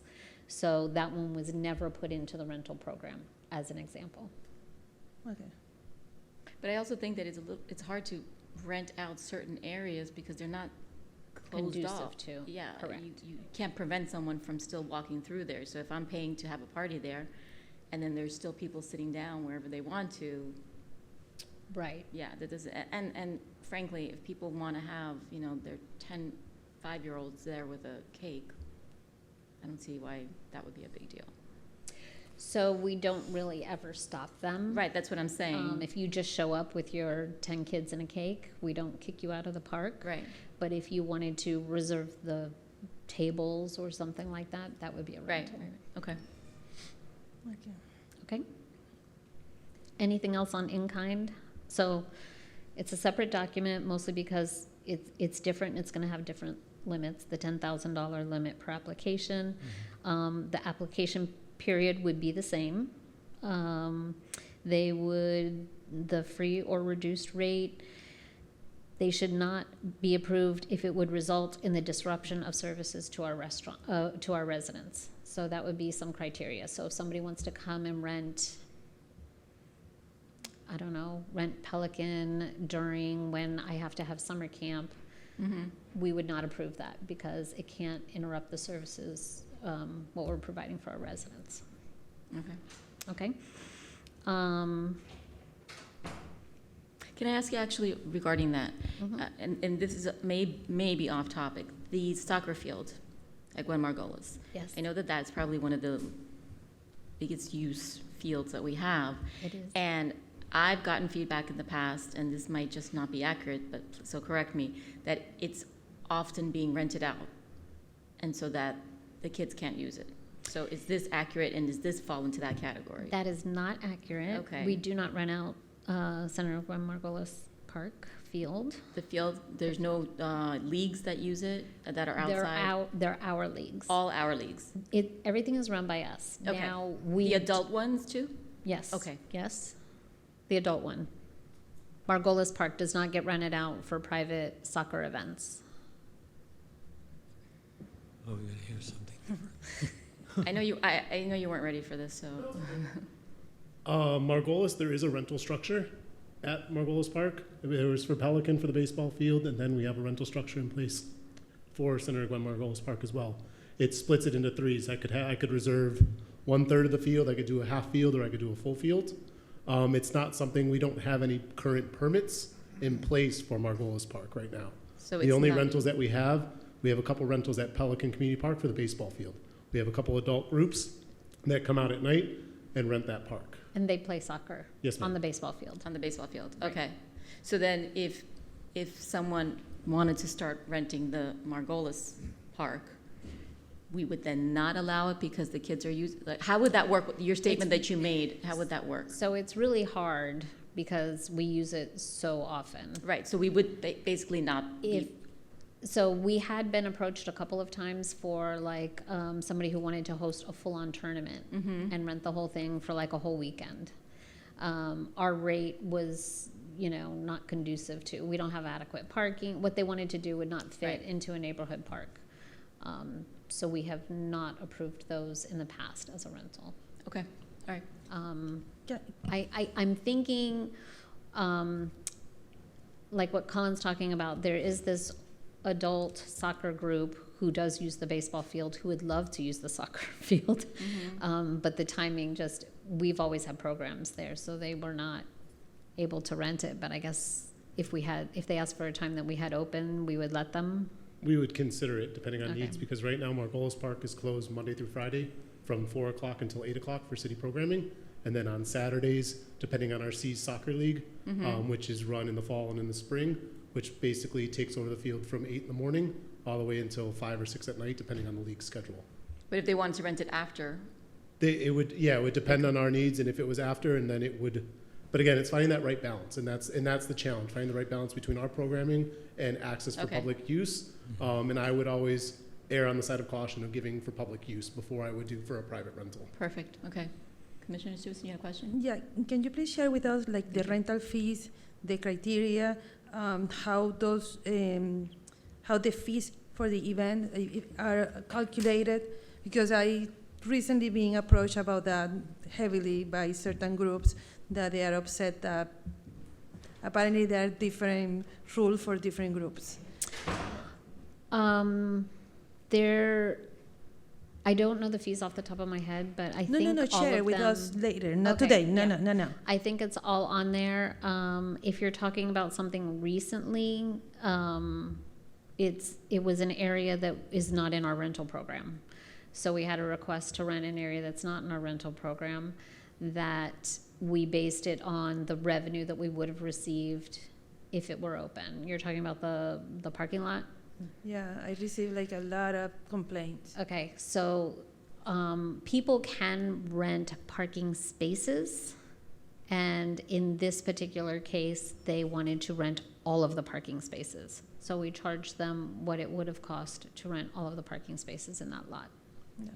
And we're able to shut it down. No, the one in the, no, in another location. Margolis? No, Where? in the Villa Vista. Oh, Bella Vista. Yeah.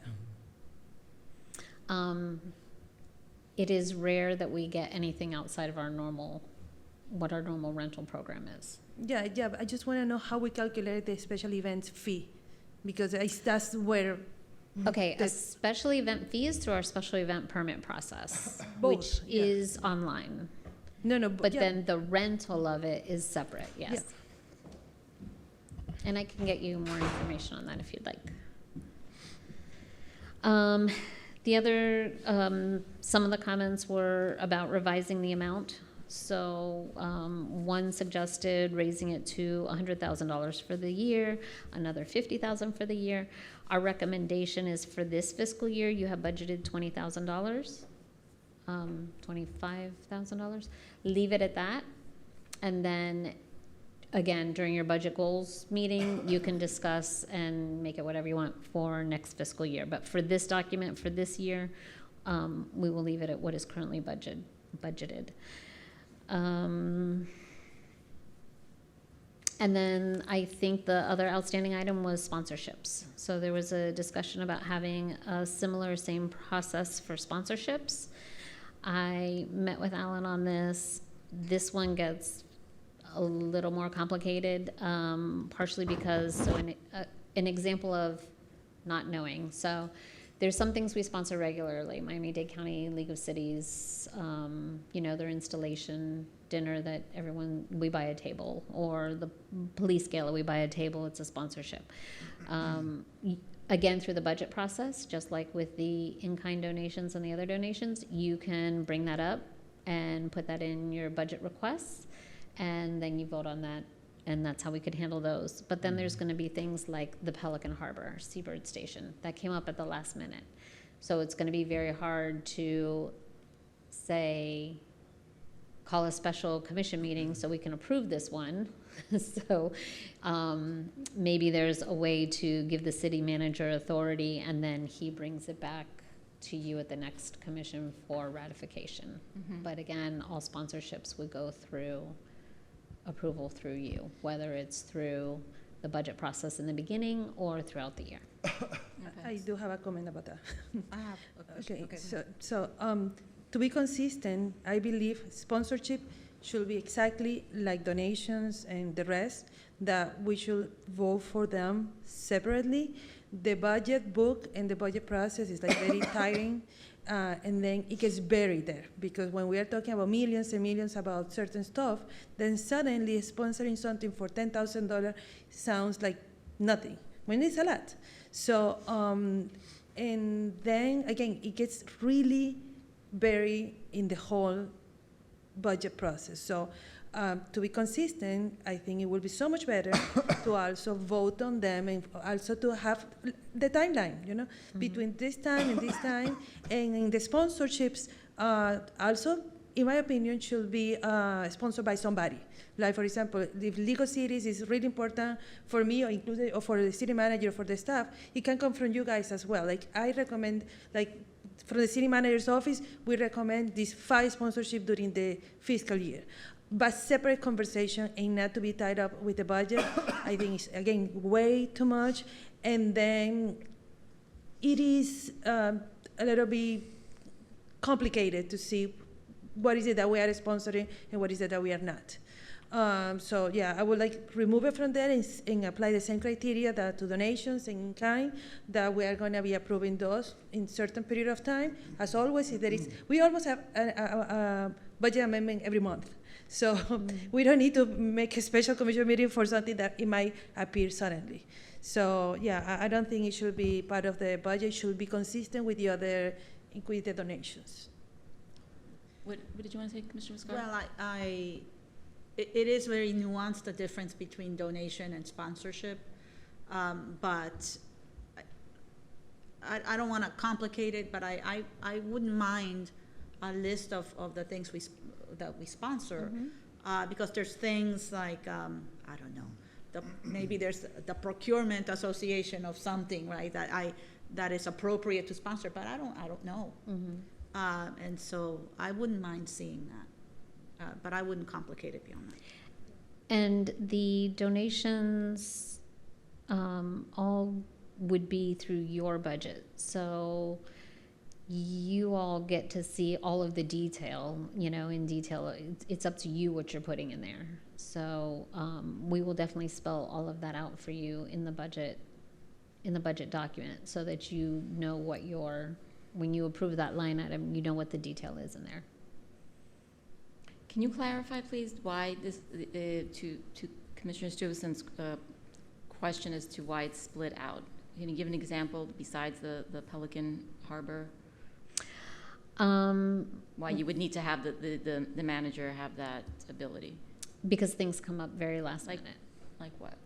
Well, the Pelican Seabird that, Station, Aventura Marketing Council wanting to exchange use of a thing as a sponsorship. The June 7th event with the installation, right? Correct, yes. Cities, yeah. I mean, that one we know in advance, right? So that could be as part of the budget document. You know, we could bring them all to you. You know how in September, October, Tiffany brings this whole list of these are our, you know, expenses. These are, you know, Staples, Home Depot. These are the ones we're approving for this year. Couldn't we then just have the sponsorships as, you know, we know who they are. And can we, you know, to Commissioner Stevenson's point, say, okay, you need to let us know by this date what you would like us to consider as a sponsorship. Yeah. And then we just have them all in the beginning of the year, fiscal year. That would be great for us. Right. So be great for us. Please do. Yes. Okay. Okay. Well, get busy, because next month is your budget. It's already meeting, April. So it's already April. Yes. Vice Mayor, did you have something you wanted to say? Yeah, okay, so to summarize, it's going to be $5,000 per commissioner, Yes. for monetary donations for a total of 25,000, which is already budgeted. For this fiscal year. For this fiscal year. You all for the determine what remainder of next this year will fiscal be. year. Yes. Okay. And then for in-kind, there's gonna be 10,000, 50,000 total 10,000 per application. per Yes. application, right? But with a total budget of 50,000 for in-kind. I wasn't really putting a limit on it I thought there was, or maybe okay. All right, so because, it's because there's no out-of-pocket. Okay, But that's mind you, fine. an in-kind donation is now taking out anything. So if somebody comes to us for an in-kind donation to use, Pelican Community Park, and I have to hire somebody to sit there, and I have to clean it after, and So I think whatever, we should put an I'm going amount to there. charge them. Oh, you're gonna for that. charge them They're because- getting charged for that. Okay, okay. Now, if they choose to apply to you for a financial contribution as well to cover what I'm charging them, Yeah. they can do that. Okay. But they're not getting, that is no longer part of in-kind, because that's an actual It really expense by the becomes city. monetary I agree. expense. Correct, Yeah. yes. Okay, okay. And then regarding sponsorships, yeah, I think that we could know in advance. What I was thinking is perhaps what is the budget for sponsorships, the amount that we We have did right not now? have a set amount. We don't have a set amount? No, And that comes out of what account? your travel, dining, training, that line item in the budget. Okay, okay. Because I was thinking, I mean, let's say there's 5 or 6 events that we know we want to sponsor ahead of time. Perhaps have some sort of set budget for that and have a cushion where it says under miscellaneous sponsorships, something like that within the budget. So we could play around with that, but still kind of budget that money. Okay. Yeah, that's my idea. I'm not I have sure. another comment. Go ahead. Okay. I believe, to be transparent, we should have a limit for in-kind, and we should have a limit for sponsorships. It should have a line item of how much is it and up to whatever. Otherwise, really, we're gonna have a circus coming saying that they want us to sponsor them or to give an in-kind. So it's best practice to have a specific set amount. Once we cover that, that's it for the fiscal year, unless we have an amendment clearly. Yeah. Okay. So what do you propose for the in-kind? I leave it to everybody. You know what, regarding that, I'm sorry to interrupt, but I mean, let's take a look at what we've done historically. Okay. And then kind of backtrack it to that, you know? Yeah, because it's hard for us to know what the individual costs would be, because I don't know offhand what Pelican versus Heritage versus Gateway No, is. but we've had, when we've approved events, we've been given a number attached to them. No, I'm saying I can't. No, I agreed. Right. So, but I'm saying that to you, I'm agreeing with you, Vice Mayor, like, we can use that as a, Metric, platform. right. And I also agree with having limits. I do. Commissioner Joseph, you've been very Well, quiet. we also know which companies and which entities come to us for in-kind donations. So we have a history of who comes to us. Right.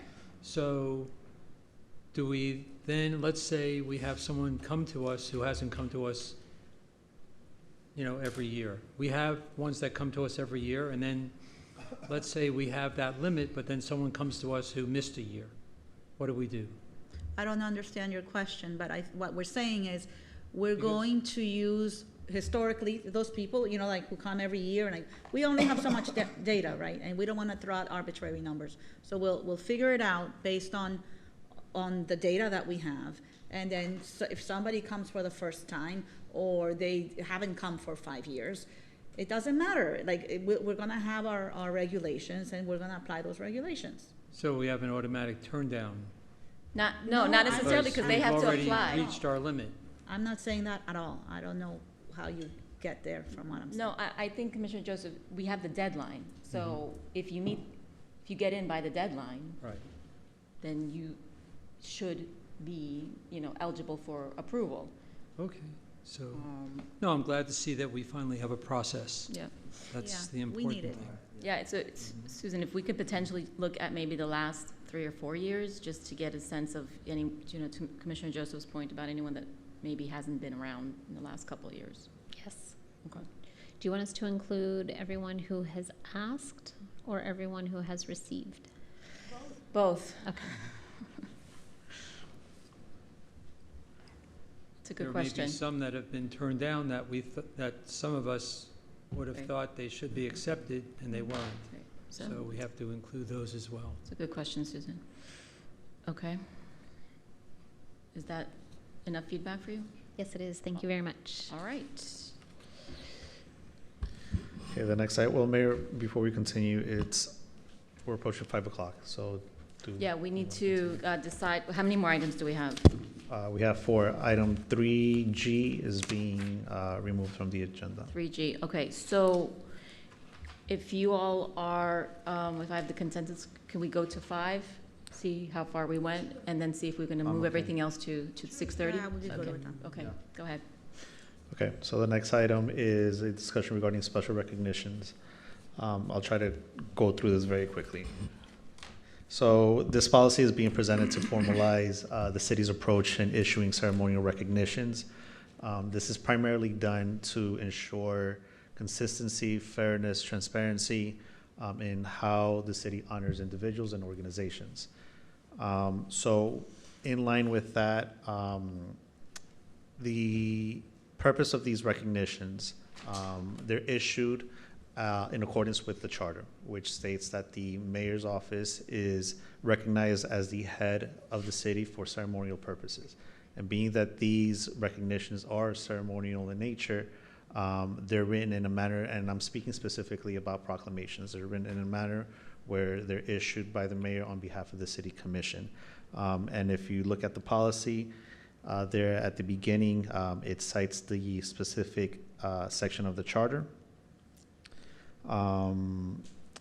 So with that, one of the things that we are adding, that I came to find out as of late, that it's something that the city had issued years prior, which is the keys to the city. So this is one of the highest honor that the city can bestow upon a person or an organization. It's really reserved for those people or those organizations that have made extraordinary contributions to the city. And it's intended to be a little bit more than symbolic and a symbolic gesture, so to speak, to hold more of a prestigious honor to these individuals or organizations. So when it comes to the key to the city, there are specific criteria. There is an approval process. Specifically, it requires approval by the city commission. It would be brought before you all at least 30 days before its intended issuance. And it would require a supermajority vote, which would be 4 of you would have to approve it for those keys to be issued. And just to add, I've had conversations with each of you individually. I've tried to incorporate a lot of the suggestions that you all have made into this policy. One of the things that I added here, it was already added, but now it's a little bit more specific. In terms of the presentation to these keys to the city, because we do want to keep the prestige of this honor, I am recommending that these keys not be awarded individually throughout the year, rather for them to be issued at a specific event or at a specific point in the year, in a more, I don't know what the word is, grandiose event. Commissioner Stuyvesant suggested, which I thought was a really good idea, to issue this in line with the city's anniversary event. Maybe include it as one of the events in the program for that date. And then, in addition to a criteria for this kitty to be issued, there are also restrictions, and I just want to highlight that the restrictions would be that they can't be issued to any political candidates, political committees, former or current elected officials of the city, lobbyists, members of the media, or for-profit entities. No individuals or organizations with criminal background or ethical violations, and that no key shall be issued within 6 months of an election if requested by a member of the commission seeking re-election. So that's for keys to the city. Moving on to proclamations. It's still also a high honor to receive a proclamation. These are also reserved to recognize individuals, organizations, or to bring attention to an issue of national importance or local importance. There's also an approval process. This one would require a vote by the commission as well, but it would not be a supermajority. It would be a simple majority, which is standard for resolutions. You all had suggested that the proclamations also include the sponsoring commissioner's signature on it, which is included in this policy. And there is a limit for proclamations to be issued no more than 2 per month per commissioner. Commissioner Joseph suggested that it be reduced to 1 proclamation per month per commission, but I'll leave that for you all to discuss. And the same restrictions that are in place or are being recommended for the keys to the city would also apply to these proclamations. And then finally, we have certificates of appreciation, which is not to say that it's a lower honor. These are just reserved and geared more towards being presented to, let's say, for example, athletes of city programs or the school. For example, in the years past, we've had certificates of achievement or recognition issued to the volleyball team, to the soccer team. So that's what the idea for these certificates of appreciation and achievements are. And these would also have restrictions. While it wouldn't have an approval process, these certificates would be issued at the request by any member of the commission through the office of the city clerk. And finally, I want to mention that this policy wouldn't prohibit any member from the commission from issuing any letters of recommendation, any letters of recognition directly to an individual. This is specifically for any special recognition that are ceremonial in nature. And with that, any questions? Thank you, Mauricio. You did a lot of work on that. I know it's hard to put that all in, and I like that idea about doing it at the anniversary party. I think that's a great idea, unless it's someone that is not normally here, but I think you were gonna. Yes, I'm sorry, that's one thing that I did forget to mention. So there is a limit to 5 keys annually. That, again, we're recommending for them to be issued at a specific point in the year, with the exception of traveling dignitaries that are out of state. So what that means is that if there is a senator that comes and visits the city, that key can be issued at any point that they visit the city. It wouldn't have to wait until the event. Okay, and I also like the idea of 1 proclamation, but I'm thinking maybe it's 11 for the year, because otherwise you might just get everyone wanting to do a proclamation every single month because they can only do 1. So I'm just putting that out there, but. I'm just happy to limit the proclamation. Yeah, I agree with you. Do you want to give your feedback? No, I'm just thinking that 1 per commissioner should be able to suffice per month. My point is that, let's say, like, for instance, this month, Commissioner Stevenson had 2. Right. But, you know, maybe she could have then just did 1 this month and then 1 next month, or she needed to do both this month and skip next month because those 2 people happen to be here this month, something along those lines. But I'd like to hear from everyone else. But, yes. It seems that we have an overwhelming amount of proclamations. You know, some necessary, some maybe not so necessary. But we're going to be voting on them now. So. Yes, exactly. Okay. I'm okay with 2 proclamations per month. I didn't have any for like a year, so. Right. I don't think we are going to ever abuse them. I do have, I work very hard, I believe, with Mauricio for this, and 4 comments. Number 1, about the restrictions. Former or current elected official of the city, they cannot receive the keys of the city or the proclamations. I'm against that because actually I started this conversation because, and I hope he's not watching, I would like to propose to give to former Mayor Eder Cobb the keys of the city, the first recipient, during his birthday. that is going to be May 8th. He's going to be 90 years old. So putting that restriction that still it will apply to all of us as well, it doesn't matter when we finish serving here our community, what we are going to be doing for our community. So if we continue doing things that they may deserve in the future, the keys to the city or a proclamation, I don't see why we'll limit that right to anybody. So, I mean, former or current elected officials. So I am against that line, both in the keys of the city and also in the proclamation. The third comment is about the design of the keys of the city. I believe and I hope that we can have the consensus that we should approve the design. And the last one is like a add-on to the comments that, and I'm going to read it. They said, like, upon the city commissioner's approval of a key to the city proclamation, etc., the commission and city manager shall be invited to attend the event at which the key to the city / proclamation, etc., is to be awarded if other than at the scheduled workshop commission meeting. Like the case of the, for the Women's History Month, that I'm going to bring it this Saturday to an event.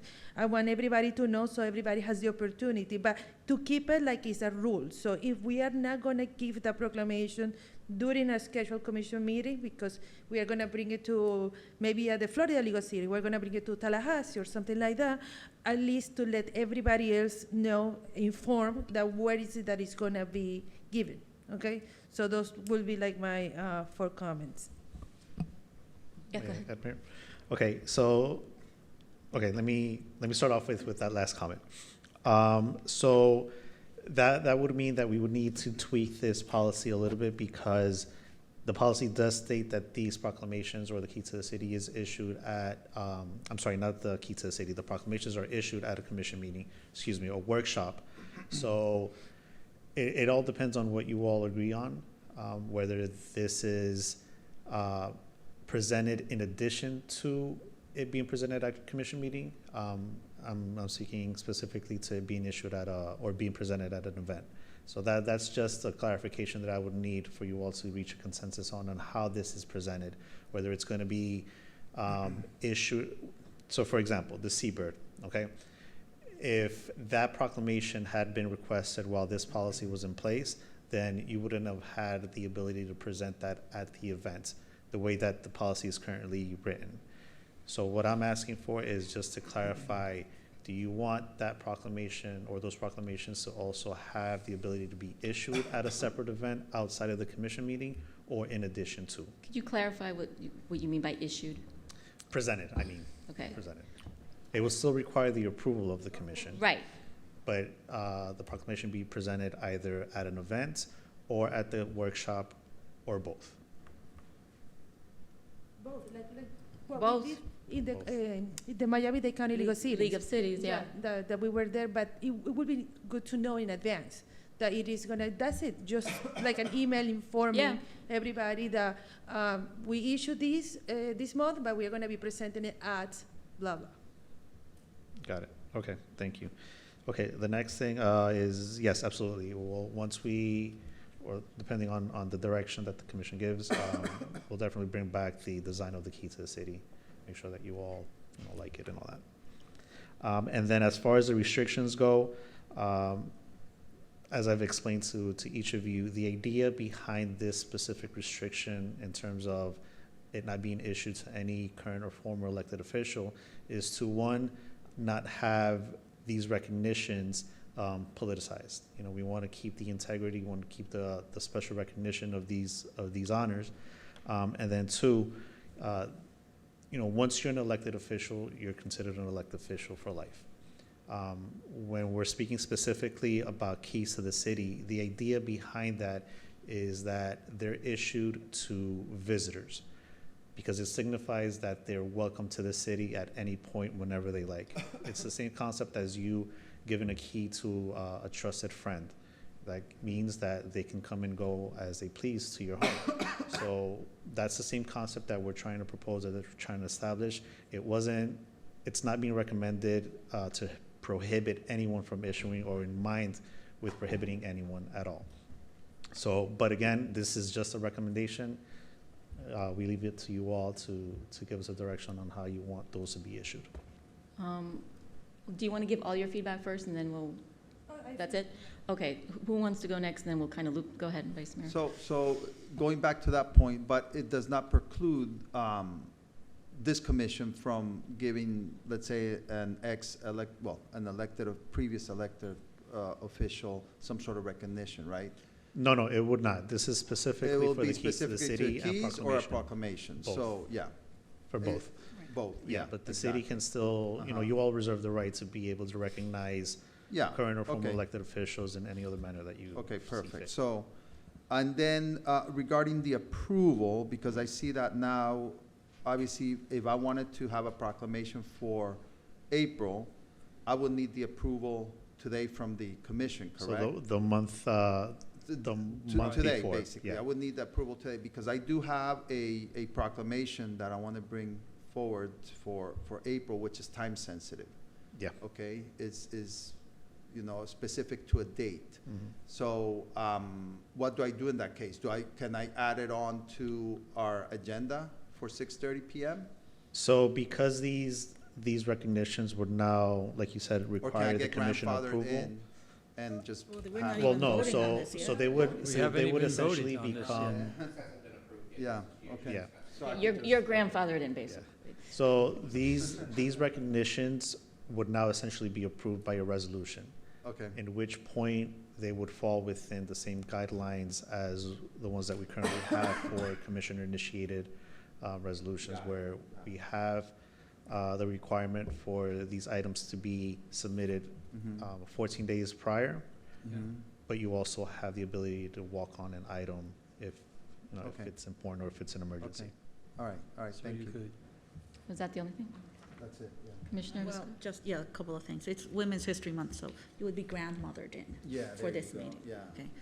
yeah. Okay, just question, where it says 2 proclamations per commissioner, I assume that includes the mayor, so maybe that should say per elected official instead of per Yes, I mean, commissioner? the idea Okay. is for the entire commission, yeah. And then with regards to not giving it to current or former elected officials, I agree with that. It's our job, like, we shouldn't get the key to the city for doing our job. It's an honor to sit up here and to serve. I mean, this is sort of like the key to the city sitting up here, you know, so I'm okay with that. But if by some miracle I term out and then I find a cure to cancer, you can give me some certificate, right? But it wouldn't be the key to the city. Yeah. But I would have to the cure direction, cancer. yeah. But Yeah. not a proclamation either. No, but it can be something else. So it's not like There's we're, nothing else. well, we'll figure it out. If I ever cure cancer, we'll figure it out. Yeah. Okay, all right, so we're good with that. Is that it? Yeah, I'm in agreement. You know, I'm kind of sort of also with Commissioner Joseph with the 1 per month, but then I also, with Commissioner Stewart said, 2 per month is fine as well. I don't think anyone's been abusing it necessarily. And then with the keys, I agree with Commissioner Vizcarra, because otherwise, we would then eventually be awarding keys to the city for a lot of former elected officials. So I think we could think of something for Norman, just for turning 90. That's a big, you know, deal to begin with. So maybe we'll figure out something Yep. that's very expensive. But another thing is about the proclamation. We can even proclaim former Norman Herald Club Sunny Isles Beach Day is Sunny Isles Beach. So why for the proclamation? No, but again, so okay, the keys of the city, even that I can get it. But why are we not allowed former elected officials to get a proclamation? That seems silly. You know, again, with the keys of the city, I get it, because we want to give it to the people from Taiwan, Israel, whoever comes here. That makes sense. But a proclamation, no. I mean, that should be something that we can like balance, and then we can. I mean, we just give a proclamation to our developers, you know. So I believe Norman deserves a proclamation as well. I don't know. Let me ask a question, just historically, because I don't know if we're trying to solve a problem we don't necessarily have. Have we given proclamations for previously elected officials in the past that you can just off the top of your head? Off the top of my head, no, there's none that I remember. Would it suffice, Commissioner Stewart, if we came up with something specifically for Norman because I almost think that we could do something very special for him to begin I'm with. sure we can, but Okay. I also don't like to limit our rights. We still are residents of the city, and if we do something that deserves a proclamation, it's taking our own rights. So I don't know why will we do that to ourselves and to everybody else that is going to sit down here in the future. We're taking their rights as well. I don't agree. I think that sitting up here is not a right, it's an honor and it's a privilege, and just being up here is, And I think we have an interest in not politicizing things. And maybe we haven't given proclamations, but before we were naming streets.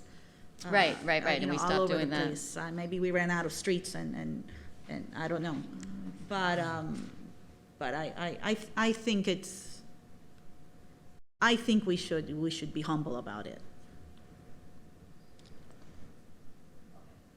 So just one Wait, thing I have. one to more say. thing? Go ahead. Yes. So regarding the number of proclamations, how about if we make it 12 per year per commissioner? I'm good with that, but if people feel strongly against it, I don't think we've had more than that.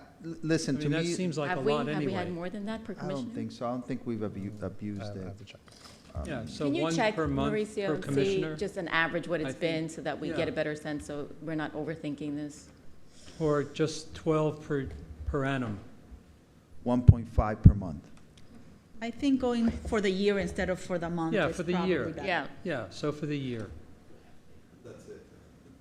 Okay, so just to clarify, so we're considering 12 per year in total or 12 per year per commissioner? Per commissioner, Per commission. Yes, Got it. Okay, thank you. including the mayor. Mauricio got excited, he thought it was gonna be 12. Like this. That's still a lot. Okay, and then the last thing that I wanted to point out is that we will propose this to be included in the city's code, so that it has a little bit more of. Sure. The code, In the city's code, yeah, in the code of Yes. ordinances. okay. Good, okay, But we're not voting on it tonight. No, not So then tonight, you no. get April for free. yeah. Okay. All right, so then, do we have consensus that we're gonna move 3D, E, and F to our evening meeting? Yes. Yes? Perfect, Yes? okay. All good. right, so this meeting's adjourned. See everyone at 6:30. Thank you.